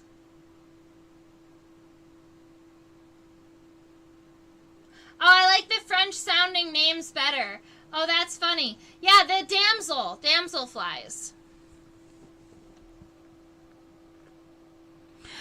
So, we've got a handful of oddballs here. This is a stonefly in the family Plecoptera. And then all of these guys are caddisflies in the order Trichoptera. Tricho meaning hair and ptera meaning wings. They have hairy wings, I believe. or they're hairy with wings. This is a little earwig, and then we have a little hanging fly here. Hanging flies they look very, very similar to crane flies, except I think that their tarsal segments are different. So this guy is in the family Bitacidae. And so those are a handful of oddball families. Ramada, we also spend a little bit of time sometimes together spreading and pinning and stuff. So if you ever want to join us, you can.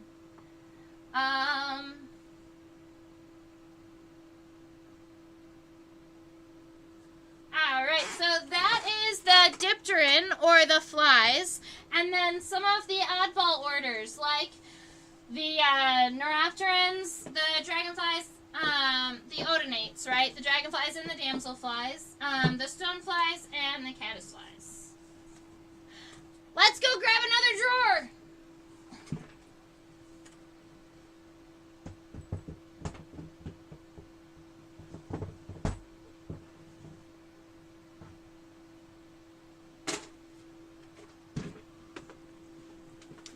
And so I found the dragonfly unit tray that was supposed to be in the True Bugs.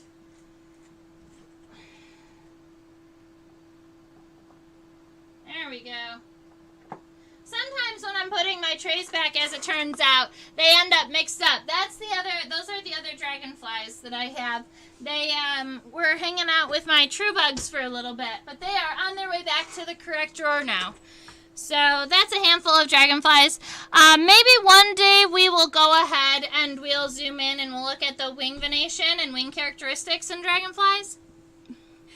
I know there are so many people out there that know their dragonflies down to species just by the color or where they are. I am not that great with species yet, and so I still have my dragonfly books that I use. Our dragonflies generally will fade a lot after they pass away, so a lot of their colors fade away. They're pigmented colors. Alright, so our next drawer are Hymenopteran, so bees, wasps, and ants. And then the True Bugs.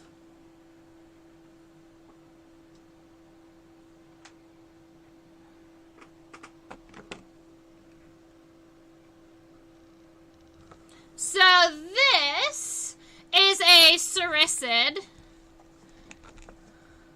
like the Cyrex wood wasp. Let's see.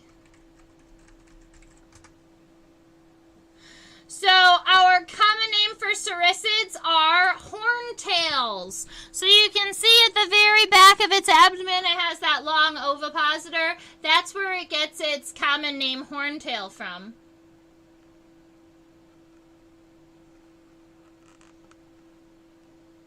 Are there any mayflies, the other living ancient wing insects other than the odonates?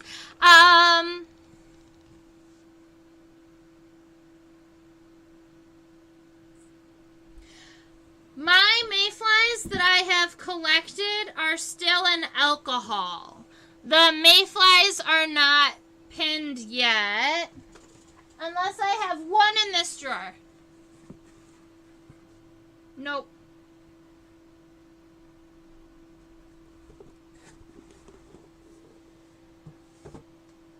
The mayflies are not pinned yet.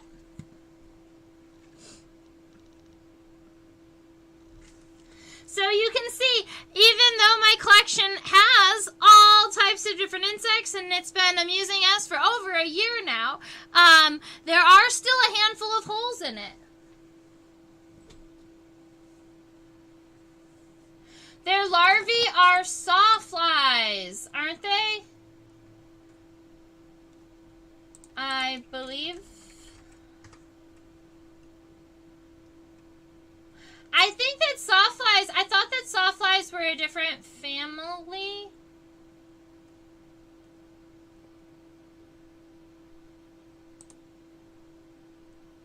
Maybe they are.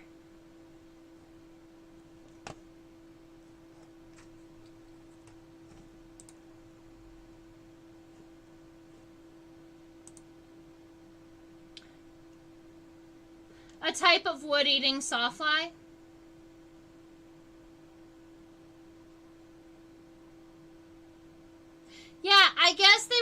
considered a type of sawfly.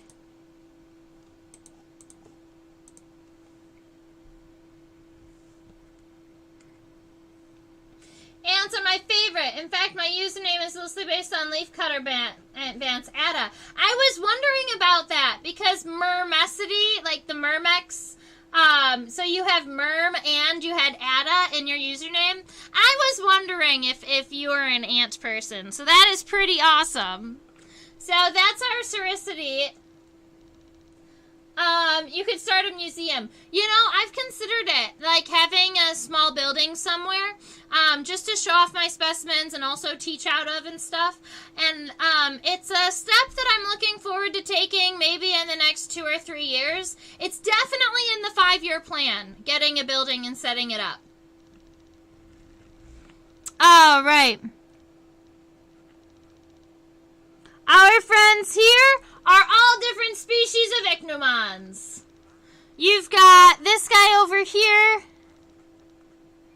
that is likely in the genus Ophion, spelled O-P-H-I-O-N. And we also have, I don't know the species of these ichneumonids. Ichneumons are the largest family of Hymenoptera, or of bees, wasps, and ants. And all of my ichneumonids, many of them don't have those long, thin ovipositors. And I'm about to put the ichneumon back that we just sketched last night. There we go. So he gets to be back in his collection. I love the ichneumons.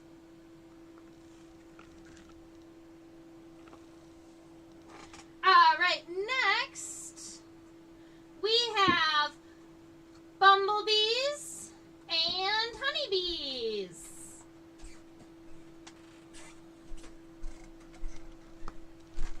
Apidae, right? So we've got Bombus and we have Apis mellifera, right? Honeybees and bumblebees. Those guys are a simple drawer to show off.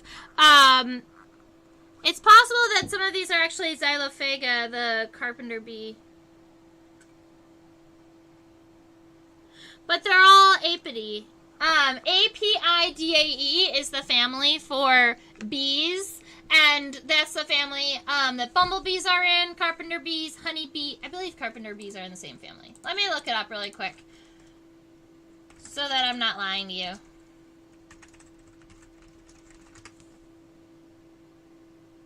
Yeah, they're in the family Apidae. So even though they're in a different genus, they're still in the carpenter bees, the bumblebees, the honeybees. They're all bees, so they're all in the family Apidae, spelled A-P-I-D-A-E. Yay! All right, and then we have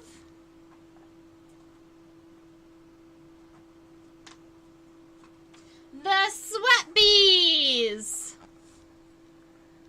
Now I have 2 sweat bees here, and I believe this one on the right is one that we sketched at one point, because I believe I took its labels off and it never got its labels put back on, and then I lost them.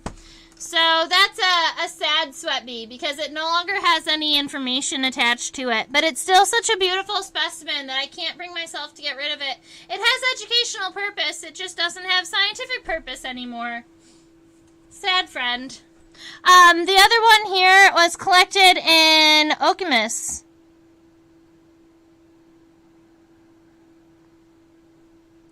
Michigan. So those are sweat bees. They're in the family Halictidae.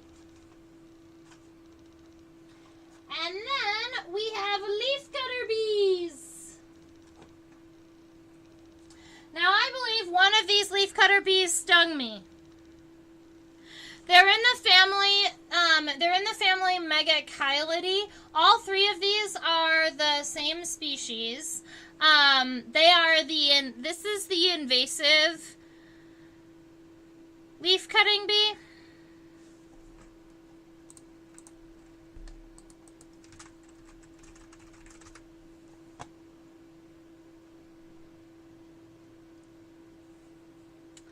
I was seeing if I could come up.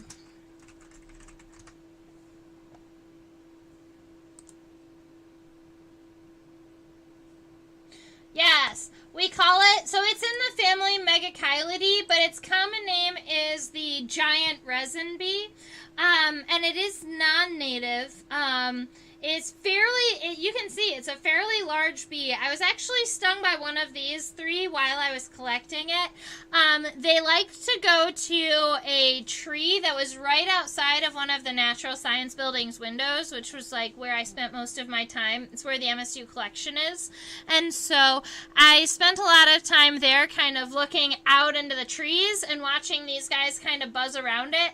And so one day, myself and the collections manager, we went outside with like a 15-foot bug net, and we went swooping around up there in the trees to reach like the second floor windows essentially, and we were able to collect a handful of them. And when I was putting them into the kill jars, one of them stung me, and so that was one of these guys.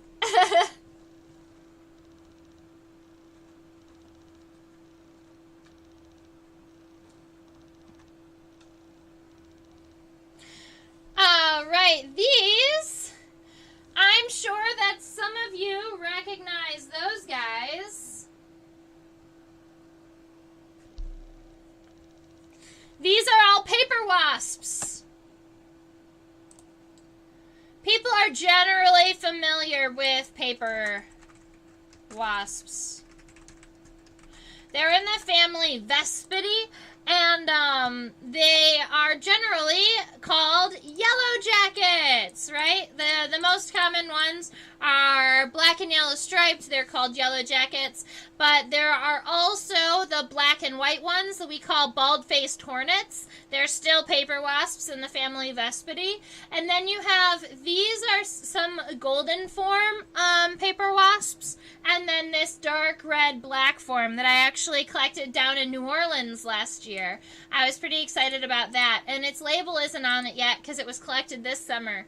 So those are our paper wasps in the family Vespidae. I believe we've sketched the yellow jacket, the bald-faced hornet, and this third one here. I don't think we've gotten to the golden, to our golden paper wasp. This one was unique. I was in the desert, I believe. Yeah, I was in Arizona. Yep, Apache Junction.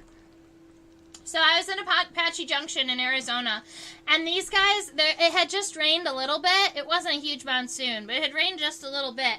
And there were little puddles of water on the ground, and these wasps were going and landing on the puddles and like floating on the water. And I thought that that was really unique because I hadn't seen that before, you know? A lot of times our wasps, they'll like land on the edge of the puddle and they'll bend over to drink. But these wasps were just landing straight on the water and like floating around like water skimmers.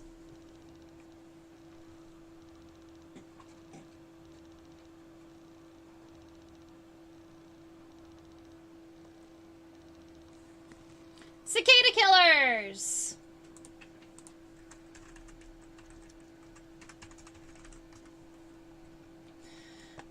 Cicada killers are in the family Crabronidae. And those are two different species. This one on the left was collected in Iowa. Cool. I don't remember collecting that one in Iowa. So that one was collected in Iowa, and the one on the right was actually collected in Mesquite, Nevada. And I have a, this is the cicada killer. I actually have the cicada. Ooh, I have it right here in this drawer so I can show it to you. This was the cicada that I collected off of the same tree in the same place, Mesquite, Nevada. And I just thought that it was so cool that their colors they kind of match. So you can see that the cicadas are that like nice brown pale color, and then the cicada killers were the same. Now the cicada is actually fading a little bit faster than the cicada killer is, because back in the day when it was brand new, they were very, very similar. And now the cicada is almost fading away. But yep, those are our cicada killers.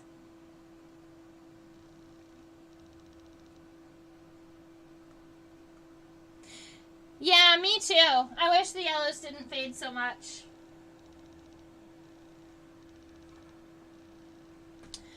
Or I wish I could get dragonflies to really hold their color. Some people say that they could get dragonflies to hold their color by killing them in acetone. I just haven't had that luck yet. These are sphecids.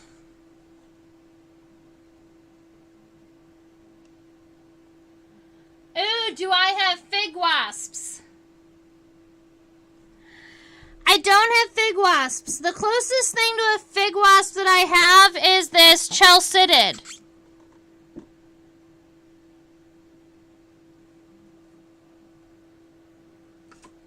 I believe. Because I have not spent a lot of time micro-mounting Hymenops, so I don't have a lot of the little parasitoids. Fig wasps are definitely going to be considered one of those little parasitoids, but I do have this one here. Let's go ahead and look at it under the microscope because it's better this way. It is a little parasitoid. Come on, microscope.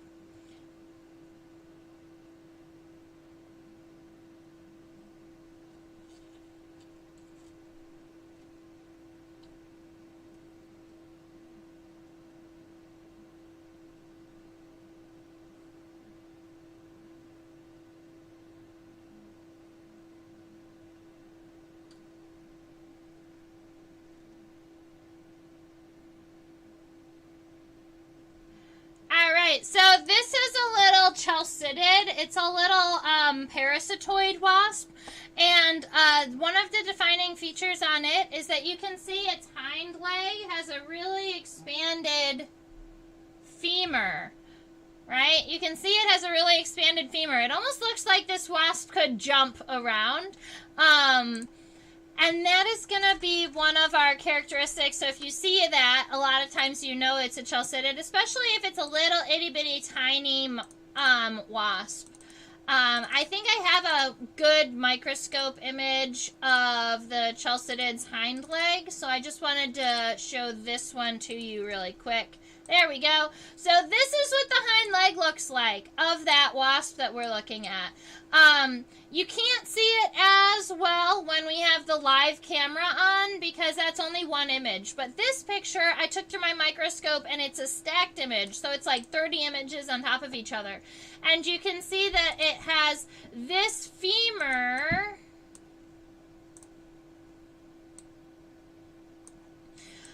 This femur here is nice and large. It's huge and expanded. It's got these like spines on the inner side, and then that is our tibia, and then our tarsal segments come off from here. And the tiny ones can be super duper hard. That is very true. And so even though you like, I can tell you what this is to family, but getting it past family into genus or species might not be too possible for me at the moment. There are books that you can use to help you out with that, but it's even easier to tell you what species it is if you know what plant or insect it emerged out of, right? So a lot of these are species or host specific, and then if you look up the host, for instance, if I have a blueberry gall wasp, I can look up blueberry gall wasps, and there will be the species that makes the gall, and then a handful of species that can attack that species. It narrows it down to about a dozen species if you know exactly what type of gall that it emerged out of, or what type of insect that it emerged out of. But other than that, you are on your own trying to figure these guys out. Now, these are Sphecidae, and Sphecids have gone through a handful of of genetic changes. They keep reclassifying them and doing weird things with them. But these are what we consider the thread-waisted wasps, except not all of the Sphecids have thread waists, so, you know, we try. But these are our thread-waisted wasps. So you can see this one here is like, wow, this is what, when I think of a thread-waisted wasp, This is the type of wasp that I think of, where you've got that very, very narrow waist that it kind of comes back. But now, this is also considered a sphesid, and its waist is nowhere near that. This is more like a sand digger sphesid. And then you have these guys that are absolutely gorgeous. All right, we're putting this one under the microscope so you can see the metallics. It's a requirement.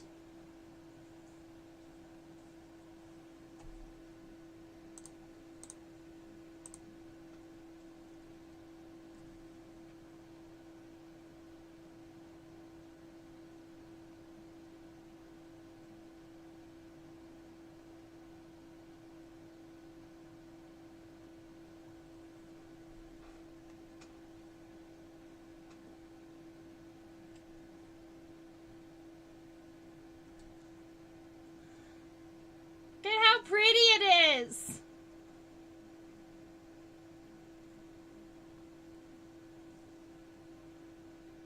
So this is some type of cricket hunter where it's going to be hunting a species of cricket or grasshopper, and it's going to be parasitizing them.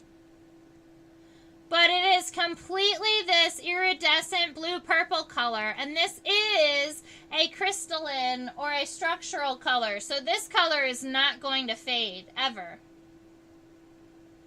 You love their eyes.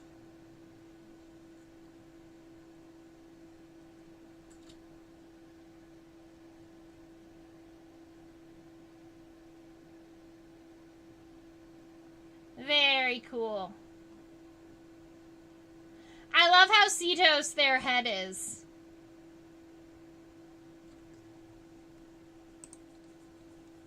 Alright, so those are cricket hunters.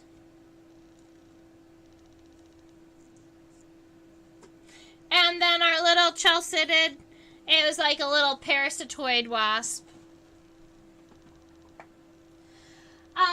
We have coming up velvet ants. I have 4 different velvet ants here. I do have a number of a couple more velvet ants that are in other places waiting to be taught about. I do love these guys. I love them with and without their wings. This one right here, the thistledown velvet ant, is by far my favorite.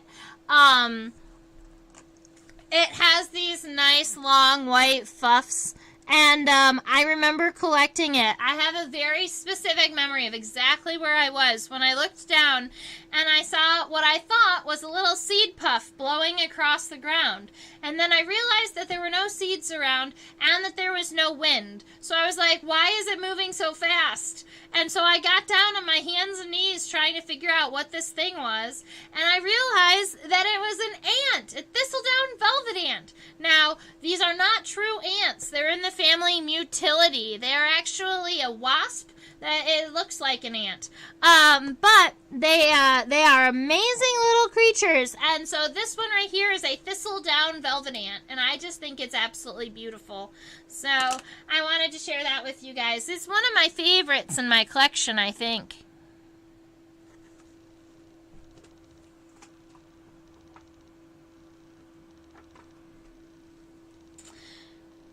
And then we have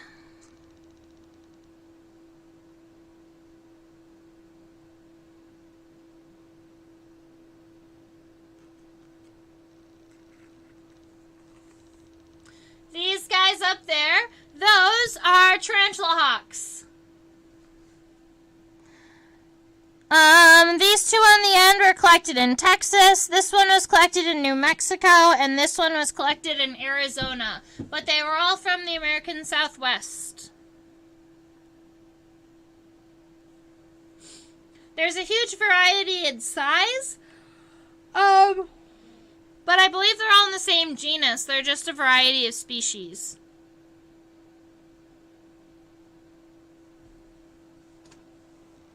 The thistledown velvet ant looks like it's made of white yarn. I would have to agree with you. And I think the coolest thing is when I take this thistledown velvet ant and we put it on my microscope, not against the white side, but against the black side of my microscope. I'll show you. So instead of using the white background, we use the black background when we're looking at this thistledown velvet ant.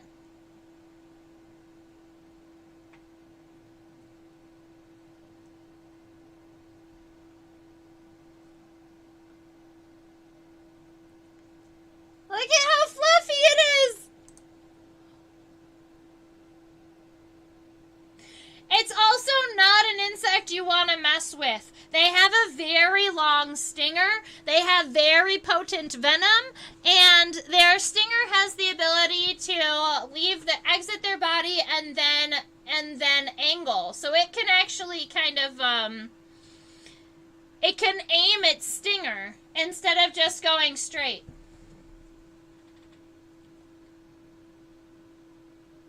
So I hope that you love that as much as I do. I think that it looks like the ant came, it's like it has bedhead. Like the hair is just going crazy everywhere. All right, next specimen.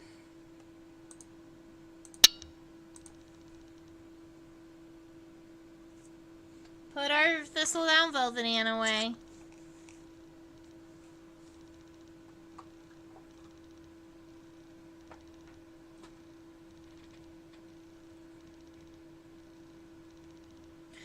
All right, so this wasp here is what we call a scoliid. It's spelled Scoliidae.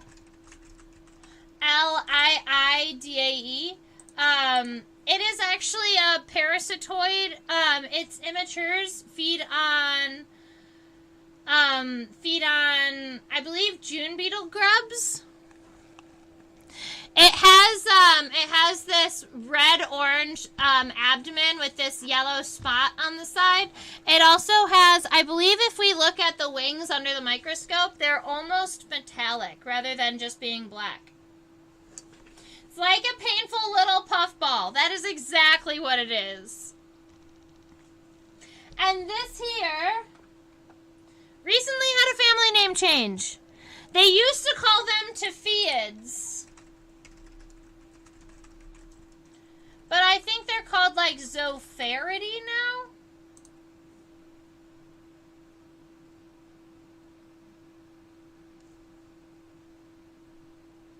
Or Affinity. Affinity.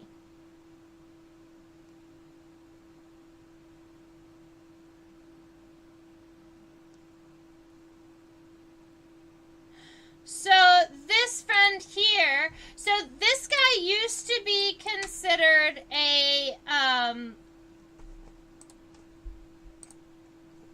this specimen used to be considered a Tapheid, and that's what I had learned him as.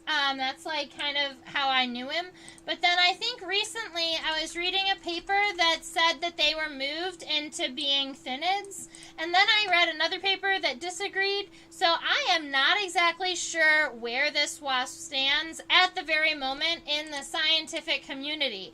It's either a Tapheid or a Thynid. But either way, it's a flower wasp, and when you flip it over, one of its main characteristics is that it has these triangular coxal plates. I think I have an image of it.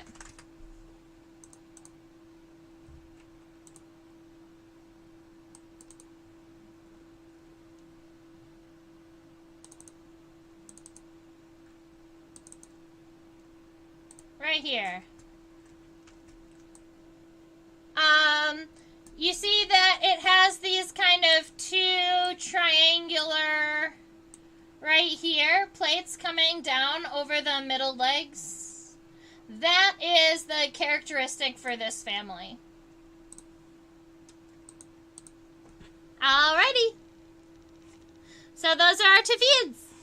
Now I have ants. And I know that Marmotta has been hanging out here waiting to see our ants. I'll admit there are just a handful of different ants. I'm not sure what they all are, but we are talking about the family Formicidae, right? And actually, I was looking at some of my specimens, and I believe...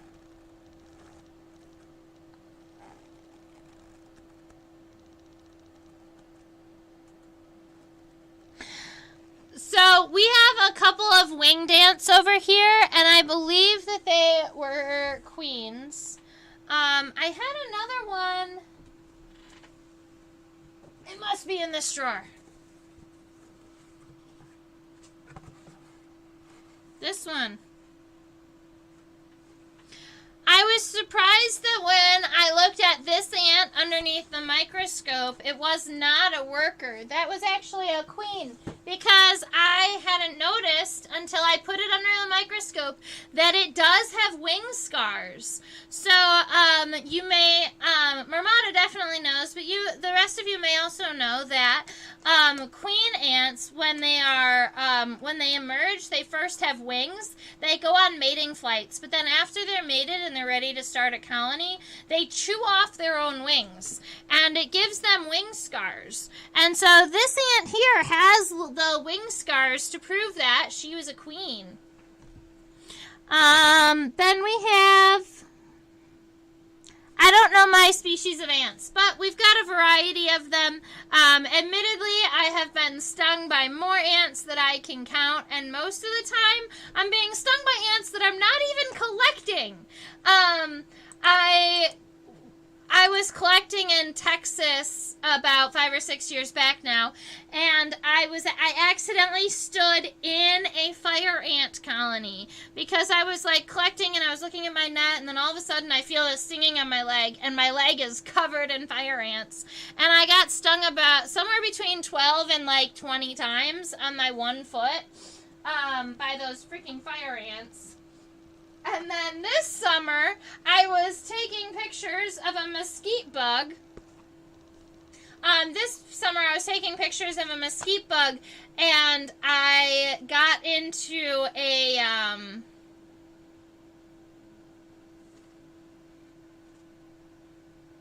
what are those called? Harvester ants. Pogo. I got into a pogo colony. These are stinging harvester ants that come down, and they had like these death jaws. They chomped onto my clothes, and they were stinging me through my pants and my jacket. That was no good. But I got some really beautiful pictures. And that's the thing, is like I'll get super focused on one thing, and I won't realize that there are insects crawling up me getting ready to sting me. Now, you wanted to see a full collection tour. So this is my drawer of Hymenopteran that I have not organized down into family yet. Some of them I'm sure are going to be easier than others. It's just that I haven't gotten around to it yet. And instead of putting them somewhere where they might not be correct, I put them in here so that when I'm feeling up to it, I can come back and identify all of our Hymenopteran friends here.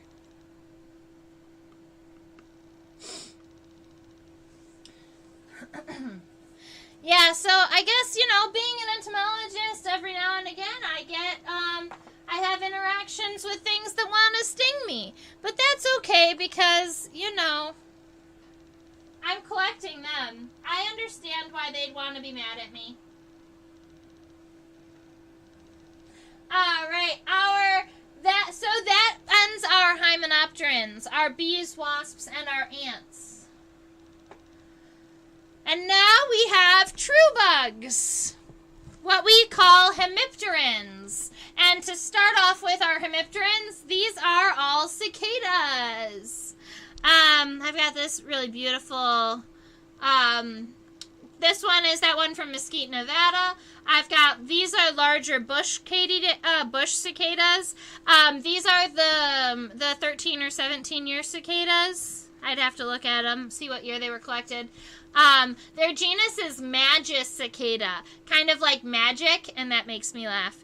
And I believe that these are dog day cicadas, but I would have to look them up.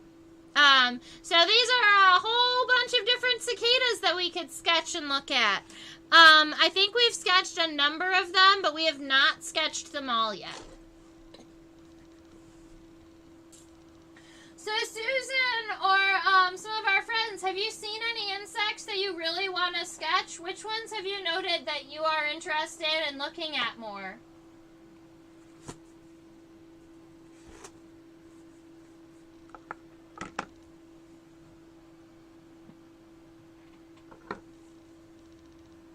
I'm pulling out a couple of drawers, or a couple of trays, because we're about to do the hoppers. So, we have frog hoppers, tree hoppers, plant hoppers, and leaf hoppers hanging out here. The different hoppers, I actually have done multiple classes now where we talked about the different types of hoppers and how to identify them. And at this moment, I would have to look back over my notes to describe them, but it has to do with the numbers and the orientation of the spines on the hind leg. These up here in the front are Cicadelidae, which means they are leaf hoppers.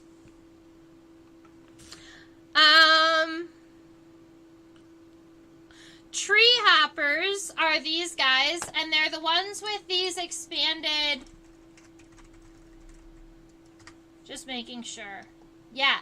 So tree hoppers are these guys, and they're the ones with the expanded pronotum. We actually did an ink outline of one of these recently to show that it looked like a spine or it looked like a thorn. Let's see. Not on this book. So those are tree hoppers. And if you look up some of the tree hoppers from, like, equatorial countries, some of them can be absolutely gorgeous.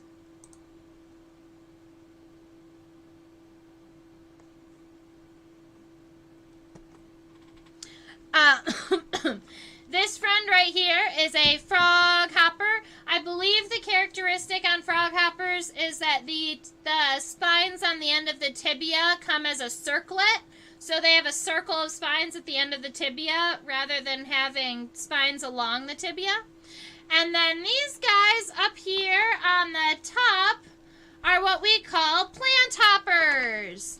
Now, plant hoppers is a common name for a superfamily. So there's a whole number of families inside of plant hoppers. But the characteristic to separate plant hoppers from all the other hoppers is that their antennae are placed directly below the eye. So we did plant hoppers and tree hoppers and frog hoppers. Now, a common frog hopper that is making everybody grumbly, not frog hopper, plant hopper. There is a new invasive plant hopper called the spotted lanternfly, right? That is actually closely related to these guys in here. All right, we have Jared. We have, this is an assassin bug, our cogwheel assassin bug.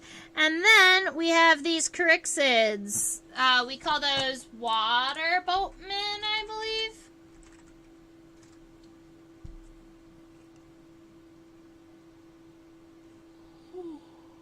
Yeah.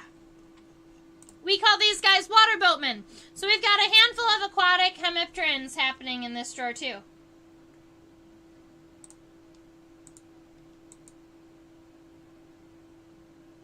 We don't have to go anywhere, too, for colorful leaf hoppers. The candy-striped leaf hopper is right here. I'd have to collect a candy-striped leaf hopper. So we have just a handful of aquatic specimens here. We have a back swimmer hanging out. This is a giant water bug, and that's our water scorpion. I believe we have sketched all three of these guys. Well, definitely the giant water bug and the water scorpion. I'm not sure if we've sketched a back swimmer yet.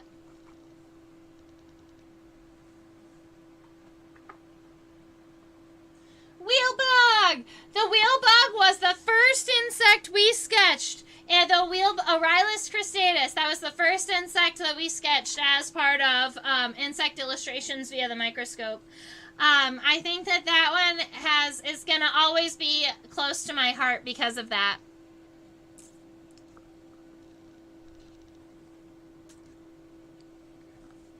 These are stink bugs. As much as you love Lepidopteran, you might be fondest of true bugs. Really? That makes me happy. Okay. Very good. These are all different stink bugs. I love my stink bugs, as you know. I did my research in stink bugs and pentatomids. I did biological control of the brown marmorated stink bug, but as part of the risk assessment process, I had to drive around the state of Michigan and collect as many stink bugs as possible. And then I reared something like 34 species of native stink bugs in colony. And we counted egg masses, and we took pictures of every single instar, and we did all sorts of really awesome stuff.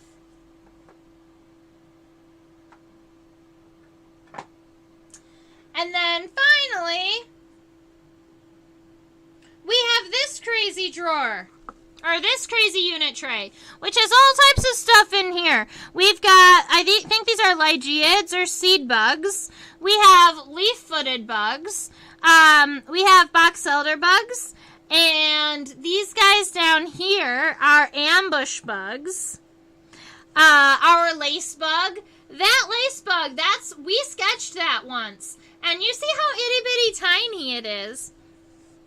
And then this is the milkweed bug. So another little bit of true bugs.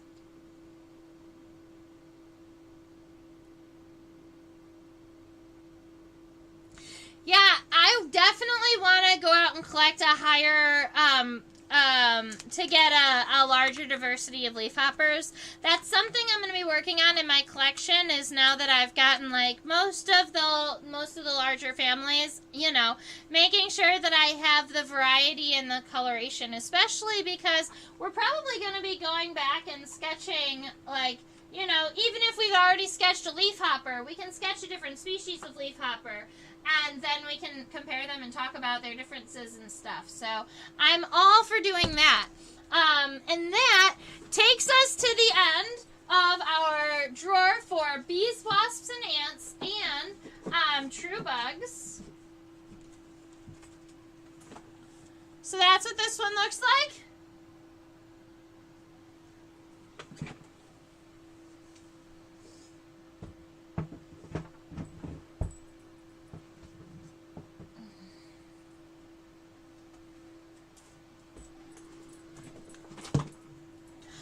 Our next drawer is orthopteroids.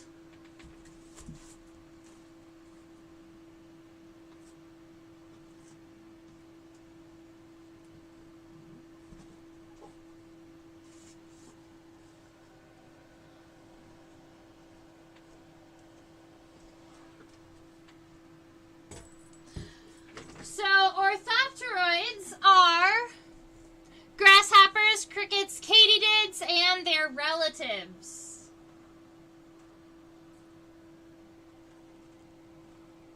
Look at these grasshoppers! There's so many! I love them. So grasshoppers are something that we definitely have not really dove into yet. And I have a fairly large collection of grasshoppers from around the country. I do absolutely love collecting them. And I have to admit, I was in Texas. It looks like, yeah, Perryton, Texas. So I was in Texas, and I pulled over to this rest area that just looked like a handful of picnic tables and some grassy areas. And I was walking through the grassy areas, and the grasshoppers, they just kept jumping and flying and jumping and flying all over the place. And they were red and yellow and blue and white, and some of them were clicking when they were flying, and some of them weren't, and some of them were really big, and some of them were really tiny, and I got all excited, and I stayed at that rest area. It was just like a picnic table and some chairs, and like the grassy area, and I stayed there for a couple hours, and I collected a whole series of grasshoppers.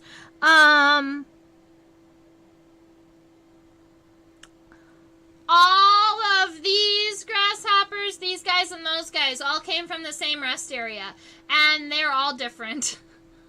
It was an amazing experience, for sure. And I did not even collect every species. There were a couple of them that I chased around for 20 minutes. I would chase them around, and they were just too fast for me.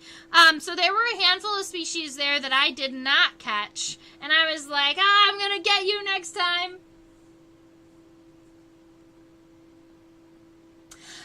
Chaos, have any aphids? No. I have seen many aphids this summer. I have not mounted and pinned any aphids. Have you got a conifer seed bug? They're starting to come inside for the fall. Yes, I do have a conifer seed bug in my collection.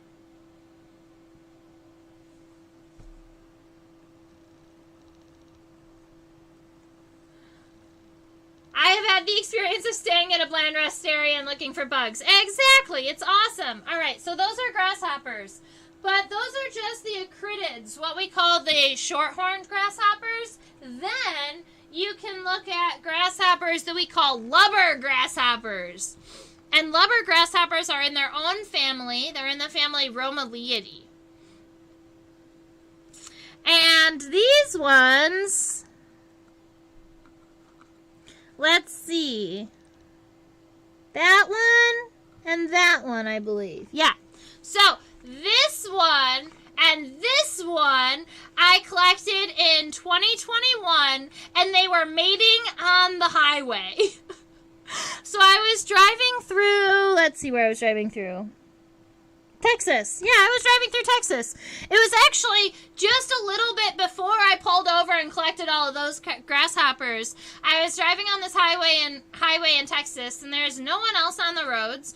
And I'm driving, and I'm looking for bugs, and I see this huge thing on the road. And so I get all excited, and I stop, and I turn around, and I do a U-turn, and I go to collect whatever it is that is on the street.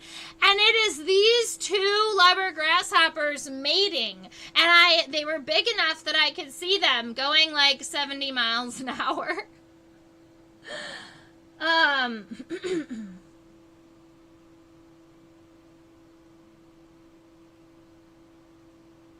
Are these immature, or do they just have really short wings? They just have really short wings. These are adults. Lubber grasshoppers never get full-length wings. Yeah, they don't have the ability to fly, but they do have the ability to jump. You can see those crazy jumping legs that they have. So they can jump, but they cannot fly. In fact, when they get to be this big, sometimes people use them as educational animals because they mostly just walk around, even rather than jumping because they're so heavy. Especially the ladies. This one's the lady. There's a significant size difference. The ladies are larger than the males. So we have the acridids, which are the short-horned grasshoppers. We have the Romeliids, and those are the lubber grasshoppers. And then we have the tetragids. These ones are my favorite.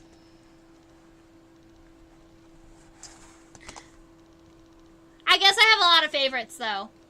They're called dwarf grasshoppers. These are full-grown grasshoppers.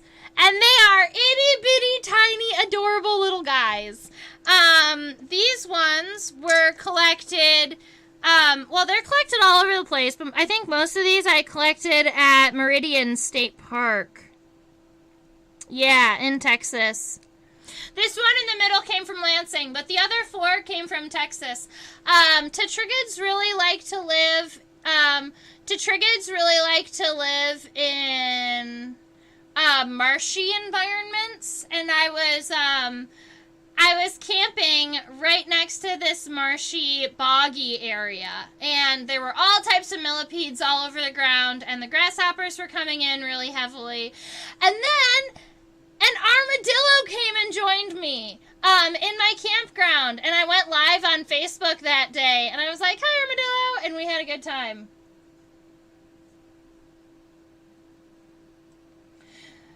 Can you eat them? I bet there's good meat on them. Yes, you can eat lubber grasshoppers, and I am sure that people do, and they do emerge in fairly large numbers in certain regions, and so yeah, I can imagine they would be good eaten. Whichever order we're looking at is your favorite. Sounds like a plan. I used to say people used to ask me what my favorite insect was, and my answer used to be the next one. You know, like, I always really love just learning about them. So those are the tetrachids, or the dwarf grasshoppers.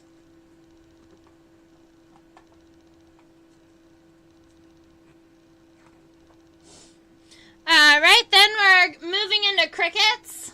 I have a tree cricket, a field cricket, and a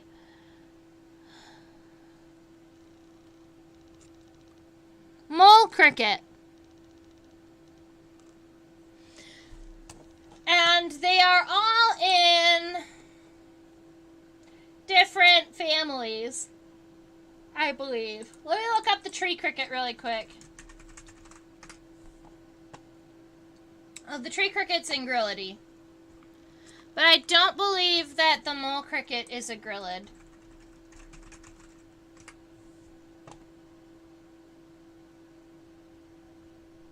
Grillotelpid. That sounds better. All right, so with our crickets, you have our tree cricket and the field cricket. Those are both kind of basic crickets. And the crickets are in the family Grylidae, spelled Gryllidae.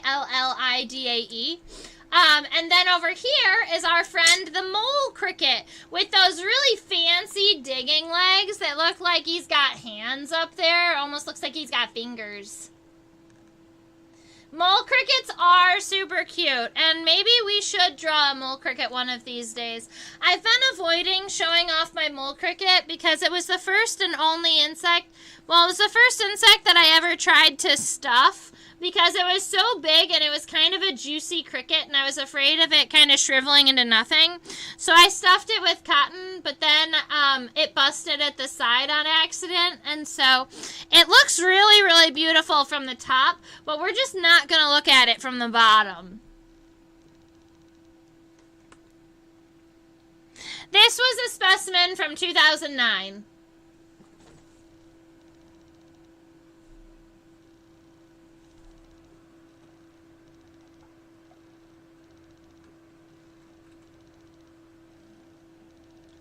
Alright, and then we have camel crickets and Jerusalem crickets.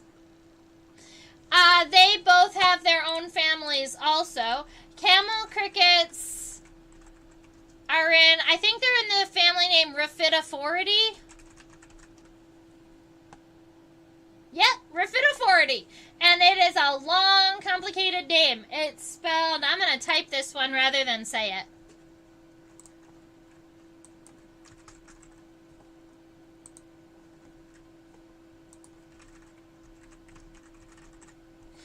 It's spelled like this, Rhaphidophoridae, and that's our camel cricket up here. Sometimes people call them cave crickets. Sometimes in the Philadelphia region, people call them sprickets because people think they look like a mixture between a between a spider and a cricket. Sometimes they're found in people's basements. I've actually been live on Fox 29 recently a couple of times with camel crickets, and so. Right now in the Philly region, people believe that they're lucky. So that's cool.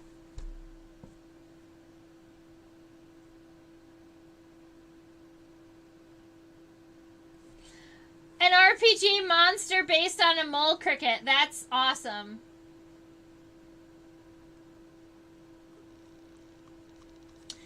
And then we have Jerusalem crickets. Now, these Jerusalem crickets that you're seeing here that are kind of dark, that's, when I think of a Jerusalem cricket, that's not the coloration that I think of. I generally think of a light beige with the, like people sometimes call them the potato bug with the black and yellow stripes. But these are also Jerusalem crickets. They're in the family Stenopelmatidae, spelled this way. And these ones were collected on Wing Mountain. And that place that I had described that was really dark and didn't have much sound and those types of things, those guys were collected in that same location.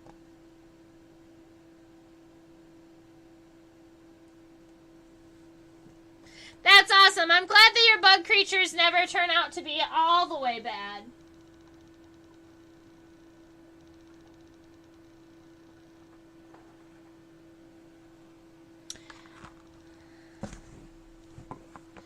These are katydids.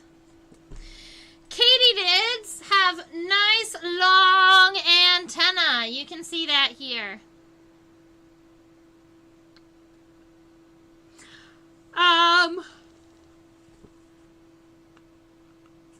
I believe that's a katydid. This one actually might be a cricket of some sort.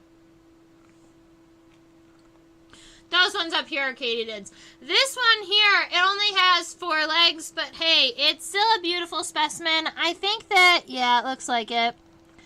This specimen back in the day got attacked by dermestid beetles and he lost 2 of his legs. But he's still a beautiful specimen. It's one of those predatory katydids, so if you go out west and every now and again you'll see a little bit of roadkill on the side of the road, sometimes you'll see these katydids gnawing on the roadkill.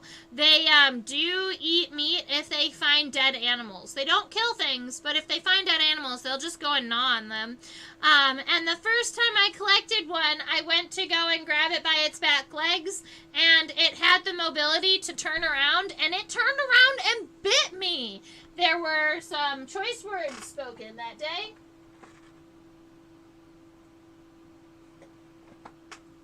Alright, so that takes us out of Orthoptera, the order that is crickets, katydids, and grasshoppers, but it doesn't take us out of what we call the orthopteroids. The orthopteroids are the superfamily, and they include other orders that are closely related, like Blatodia, the cockroaches. Have any cave crickets? It's been ages since I've seen one. Yes, the camel cricket is also a cave cricket. They have different common names, but they are the same type of insect. So that camel cricket we were looking at earlier, that is the family Rhaphidophoridae, that's a cave cricket. Rude little insect. I'd have to agree. How dare it turn around and bite me? These are a variety of different types of roaches. These are the only specimens that are not from the United States in my collection are right here. This is a giant cave cockroach from the South America, and that is a domino cockroach from India. But both of them were actually collected out of colonies of roaches. I used to have both of those in colony, and so I just have specimens of them. Admittedly, I had many, many more species in colony, and there's a part of me that wished I had at least collected one of each of them so that I had them for prosperity. Alright, we have some walking sticks. Alright.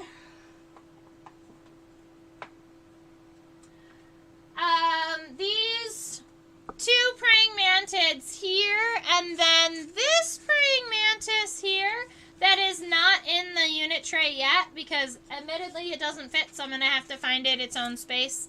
And these friends here.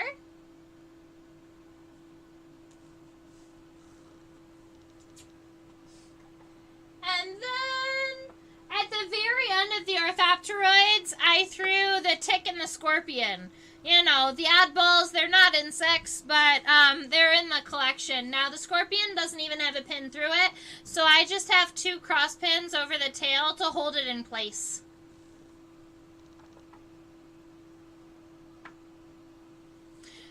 Alrighty, so that concludes my orthopteroids.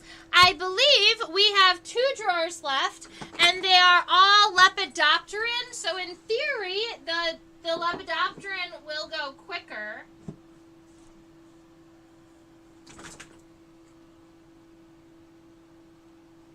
Marmota wants to know if I have any termites.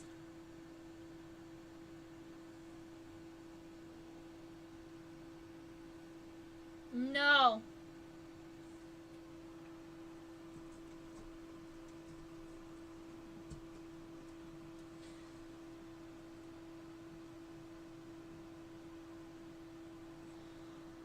Susan wants to know, okay, so, Marmota asked if I had any termites, and I thought about it for a minute. I do not believe I have any termites at the moment. When I imagine mounting or trying to display termites, they have such a thin, like, very soft body. I imagine that you have to point termites. And I have not done that yet. Susan would like to know what kind of tick.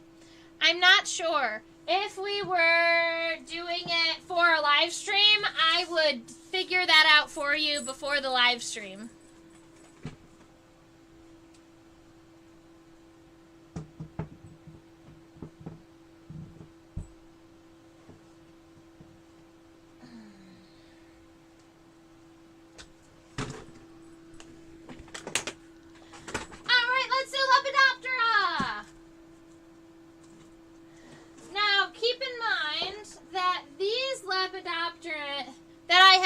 Drawers of Lepidoptera, so we're gonna have to kind of break it in the middle, but that'll be fine.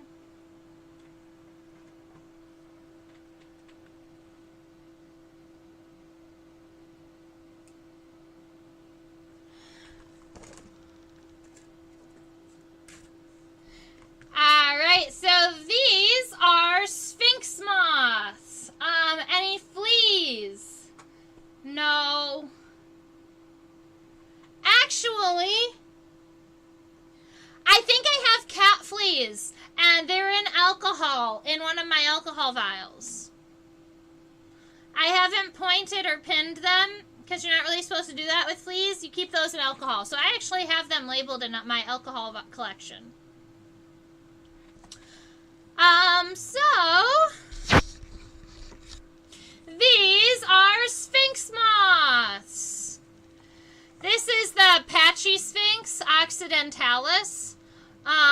We've got the six-spotted Sphinx, the white-lined, this one's the white-lined Sphinx. This is a snowberry clearwing. Sometimes they call it a type of hummingbird moth. We've got a handful of eyed Sphinx moths. These guys up here have really cool, like, bark-colored forewings. They're pretty. I like sphinxes. And then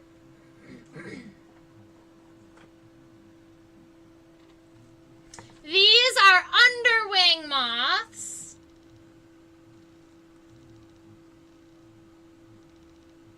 So all of these moths have really colorful or beautiful underwings. That's where they get their name. This one, I believe, is the Sweetheart underwing, because it has that really beautiful bright pink color. These were actually, many of these underwing moths I collected this summer when I went up to Michigan. I collected them in my parents' backyard. Oh, I don't plan on rearing cat fleas on my cats. That would be sad for my cats. Yes, but all of these moths were collected this summer at my parents' house. They have a huge variety of underwing moths there. And I have not figured to identify them down to species yet. But I I love this one with the really black hind wing because it's so unique and different from everybody else. But I believe it's still an underwing. I'm going to have to look into it a little bit further. And I do have more underwings that I need to spread from that trip still. They're in a container behind me, and I need to put them into the relaxation chamber now. So it's probably been too long. They're probably not relaxed anymore. But those are underwing moths.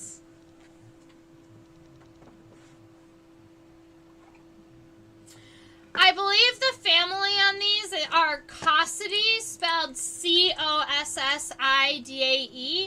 They are the carpenter moths. Their caterpillars, instead of feeding on leaves, are actually going to be feeding on rotting wood, and they'll be kind of drilling through wood and trees, which is super fun.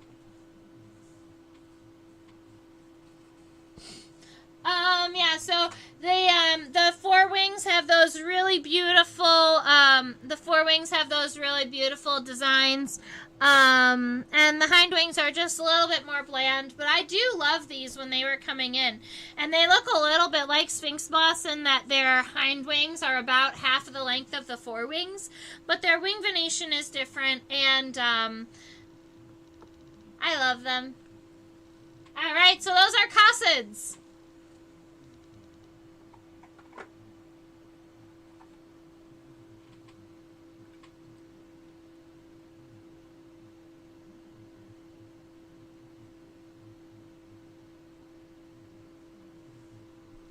We have these friends.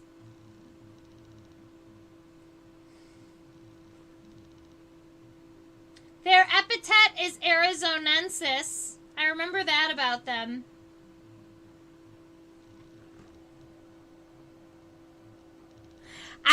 I think I might have to look these guys up. I don't remember what their species is.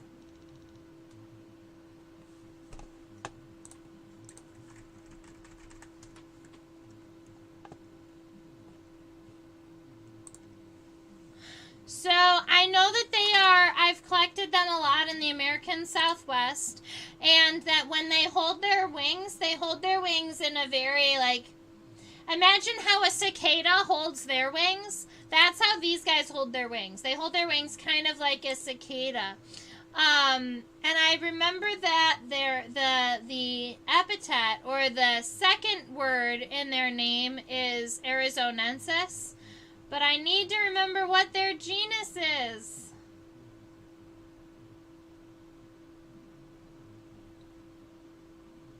And I know I took a picture of one the last time I was there.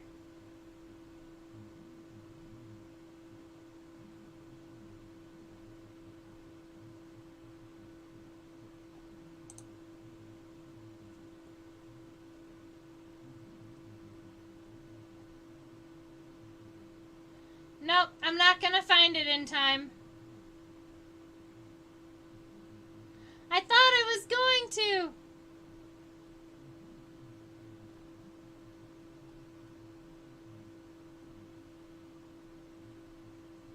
So if you want to sketch these guys, you will just have to let me know, and then I will figure out what they're called for you. Ha ha ha. We'll do these guys backwards.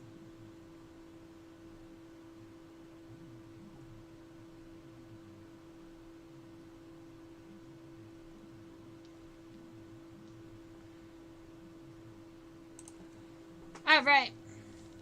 Yeah, I'm not going to find it.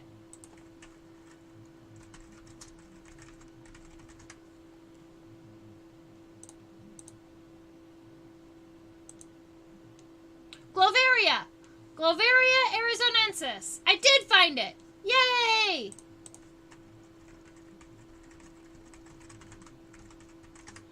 So the species on this is Glovaria arizonensis. They are in the family Lasiocampidae. That's what it was. My goodness. So sometimes I'm good with my bug names. Most of the time. Sometimes they trick me too. So these are Lasiocampids, and their species is Glovaria arizonensis. And it took me many years to figure them out. I had a professor who I kept asking what they were, and he wouldn't tell me. He just kept saying, key them out, figure it out. I have faith in you. And he would never tell me what they were, and it took me like years to figure it out. And so now every time I look at them, I try to remember, and there's this like glitch. Like, oh no, I can't remember again.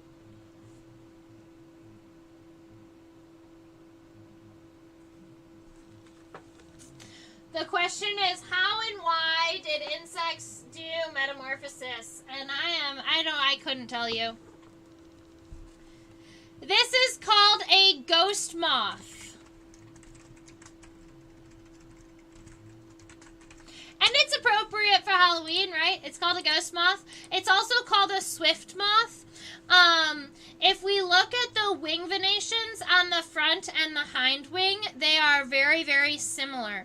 This is the only specimen I've ever collected of a ghost moth or seen of a ghost moth. And the one that we had in the teaching collection at MSU was like all beat up and battered. So I held on to this one very closely.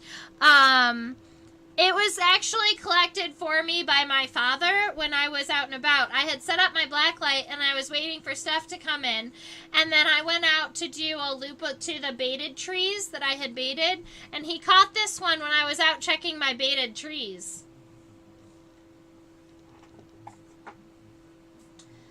And then over here I also have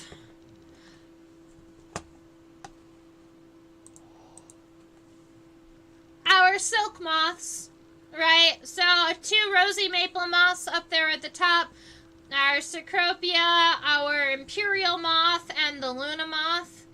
The Luna moth is practically see-through now. It's lost enough scales that it's going see-through. But it used to be a really bright green, beautiful color. Tell it to stop losing scales.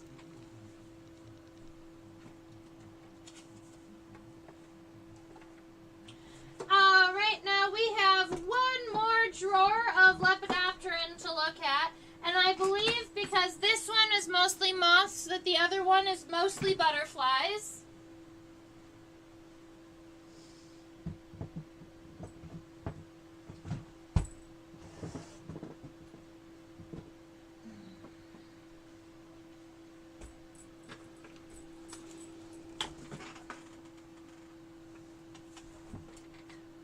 But not all butterflies.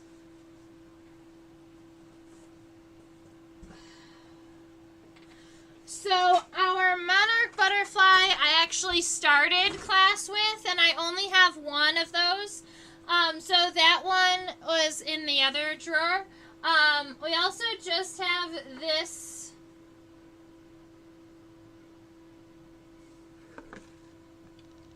swallowtail butterfly. Admittedly, I do not have as many butterflies as I have moths. I believe this swallowtail butterfly was the one that my mom hit with her car.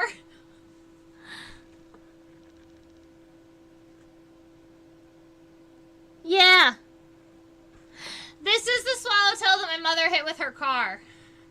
So, we were driving, I see her hit this swallowtail butterfly. I think that was a beautiful butterfly. I'm not sure what condition it is in anymore, but I can go and check. And so I asked her to pull over, and she laughed at me. And I said, no, seriously, pull over. And she was like, what? And I was like, yeah. And so I had her pull over, and I ran backward, and I collected this specimen. And I pinned it and spread it. And it's not perfect, but it's better than it just, dying on the side of the street. Spice bush swallowtail. It could be a spice bush swallowtail and not a pipevine.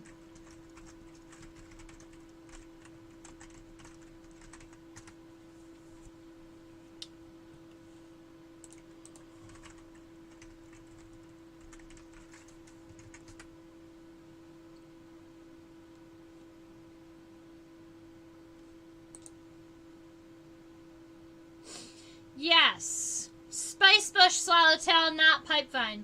They look very close, and so sometimes I'll get them mixed up, but their distribution But their distribution, pipevine swallowtails don't get distributed all the way up to Michigan.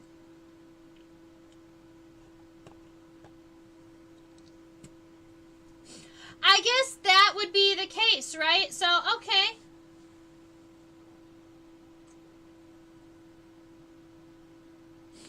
I love that description, Ramada. So, when you are talking about the underwing colors,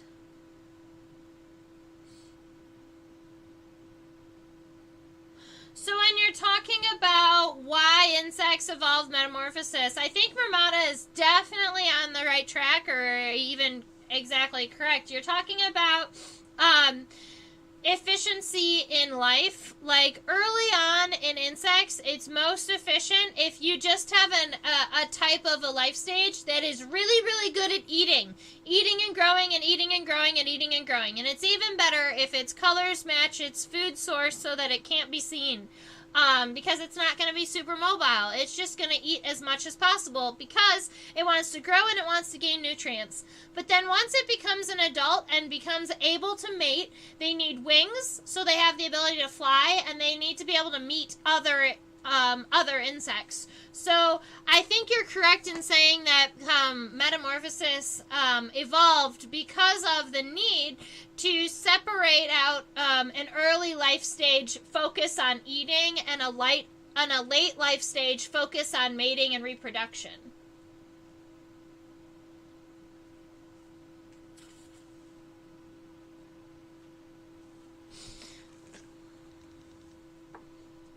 Alright, so that's our swallowtail. I have two, these are Pierids. They're sulfur butterflies, right? So we've got a white, the cabbage white, and a sulfur. And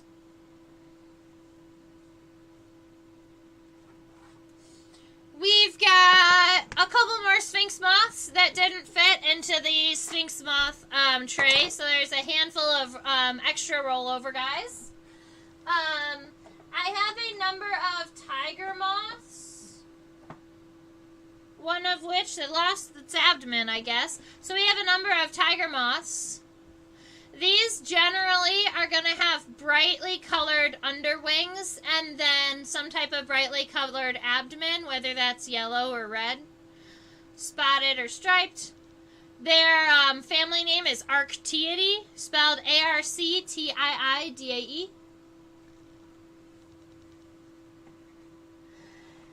And then we have just a variety of other friends, and I'm going to share them with you, but I am going to let you know that some of them were pinned by me as a young child.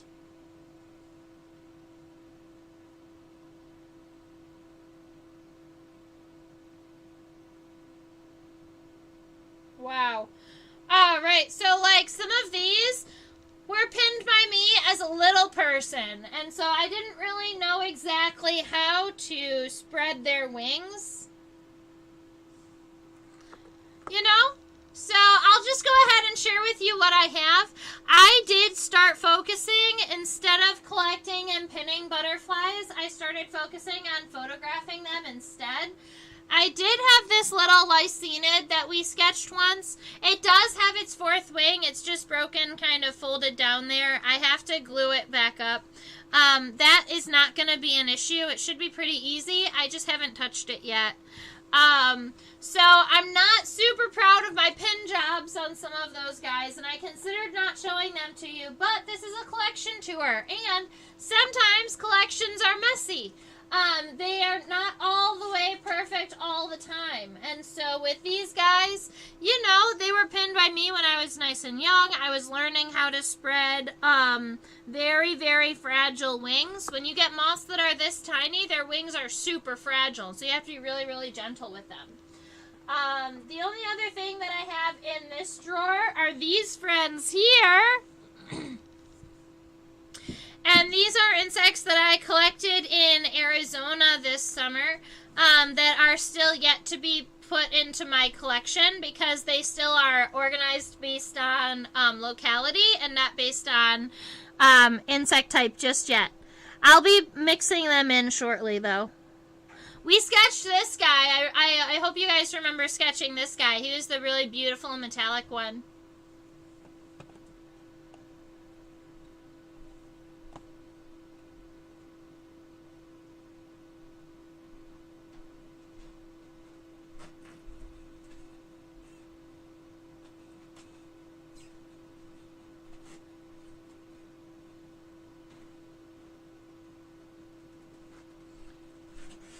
Actually, I can see the colors of the underside through the hind wing, and the pattern of the orange spots with one missing is definitely a spicebush swallowtail. Thank you so much.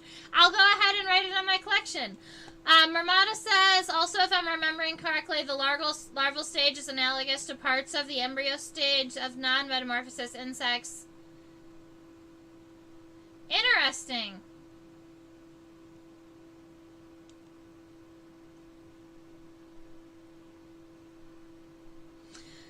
Aesthetically, you prefer the wings in a more natural position? So, what do you mean by that? Do you prefer...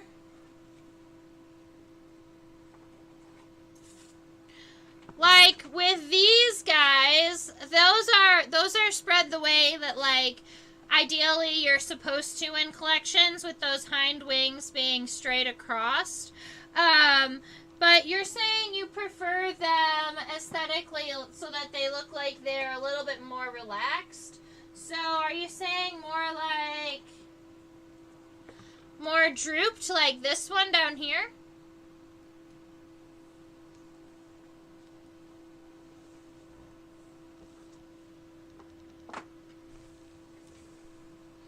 Ooh, a big handsome bug on the left. True. He's big and awesome, and admittedly, I thought that he was a mesquite bug when I picked him up, but then he was not. He's closely related to mesquite bugs. I believe he is a leaf-footed bug, though, in the family Coreidae. There's our gyrinid, one of the gyrinids that I collected from that pool, along with a handful of other aquatic insects that I collected from the water hole that you can see there. Obviously, this giant tarantula hawk that I was really excited to collect. All types of stuff that I collected this summer. And I, as you know, am still not done pinning my insects that I have collected this summer. But once I finish those, I can start finishing up labeling and everything in my collection. Yay! Alright, guess what we did, ladies and gentlemen? It only took 3 hours, but we did an entire collection tour, and you saw all of my insects. So, that is super awesome. Mermata says the split eyes are such a cool adaptation. I have to agree. The fact that they have those really awesome compound eyes on the top of their heads to see above the water, and compound eyes above so that they can see below the water, that's just such a cool thing that they can do. Definitely a characteristic that if I was going swimming, I wish I had. Could you imagine being able to see above and below the water at the same time? Alright, ladies and gentlemen, guess what that means? It's November 1st here in Philadelphia, and that means it is the end of Invertober. We are all done. We live streamed every single day of October, and that is all over now. So we are going back to our regularly scheduled live streams once a week, Thursdays at 10 p.m. Eastern, and then also Sundays at 4 p.m. Eastern. Those are going to be our live stream days. I'm trying to decide on days to bring back a little bit of tarot, but we're probably not going to be doing it weekly. It might be every other week. I'm still trying to decide how I'm fitting it in with the rest of my scheduling. And I hope to, now that I'm not live streaming every night, I hope to start reposting some of those white posting more whiteboard videos or short form videos, the 3 to 4 minute videos. I also think those are a lot of fun to share and stuff. So, yeah, Susan says now get some sleep. I have to agree with you there. I'm over here yawning up a storm.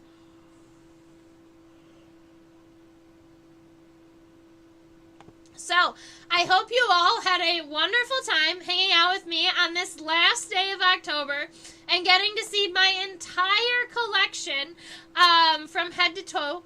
Now, admittedly, it's not a huge collection as of yet, but it is still growing, and I'm collecting every year specimens that I love, and especially like our friend here, the thistledown velvet ant. She is beautiful, and I love her. Now, I want to say thank you so much for celebrating Invertober, and I will be taking that word off too.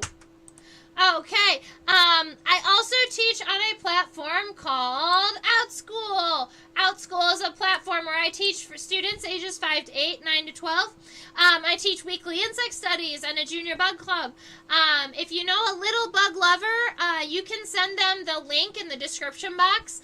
And if they go and check out my video, check out my classes, through that link, they receive $20 towards classes. Yay! Over here, that's your reminder to subscribe to my YouTube channel. And if you hit the little notification bell, that'll let you know when I am going live. I do enjoy randomly going live sometimes just to see who is on. Especially if I get some motivation to spread or pin a bunch of insects, we'll just go live and chat a little bit. I am so glad that you stumbled in and joined us too, Marmata. I hope that you subscribe and that you come back and you continue to hang out with us and chat about bugs. They're my favorite thing to talk about in the world, and so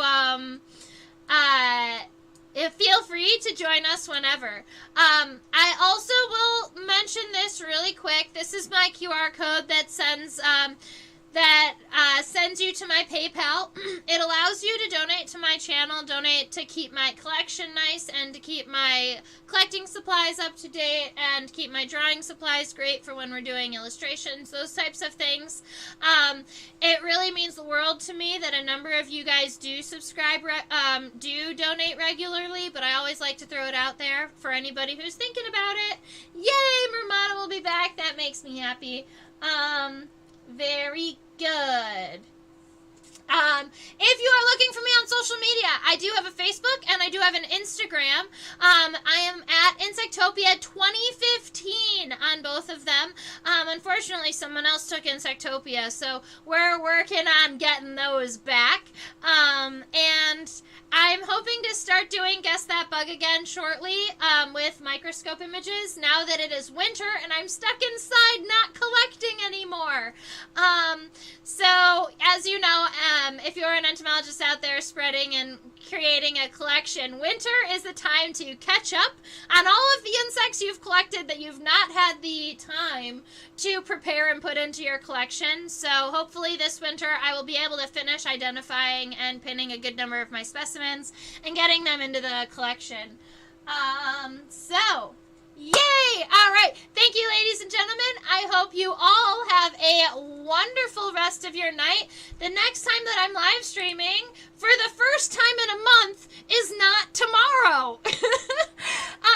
So I will see you all Thursday at 10 p.m. Eastern for an insect sketch along. And like you know, I do not pick the insects ahead of time. So join me about 5 minutes before 10 o'clock if you want to help me pick what insect I'm going to be sketching that day. All right. Have a wonderful rest of your week and stay buggy. Bye.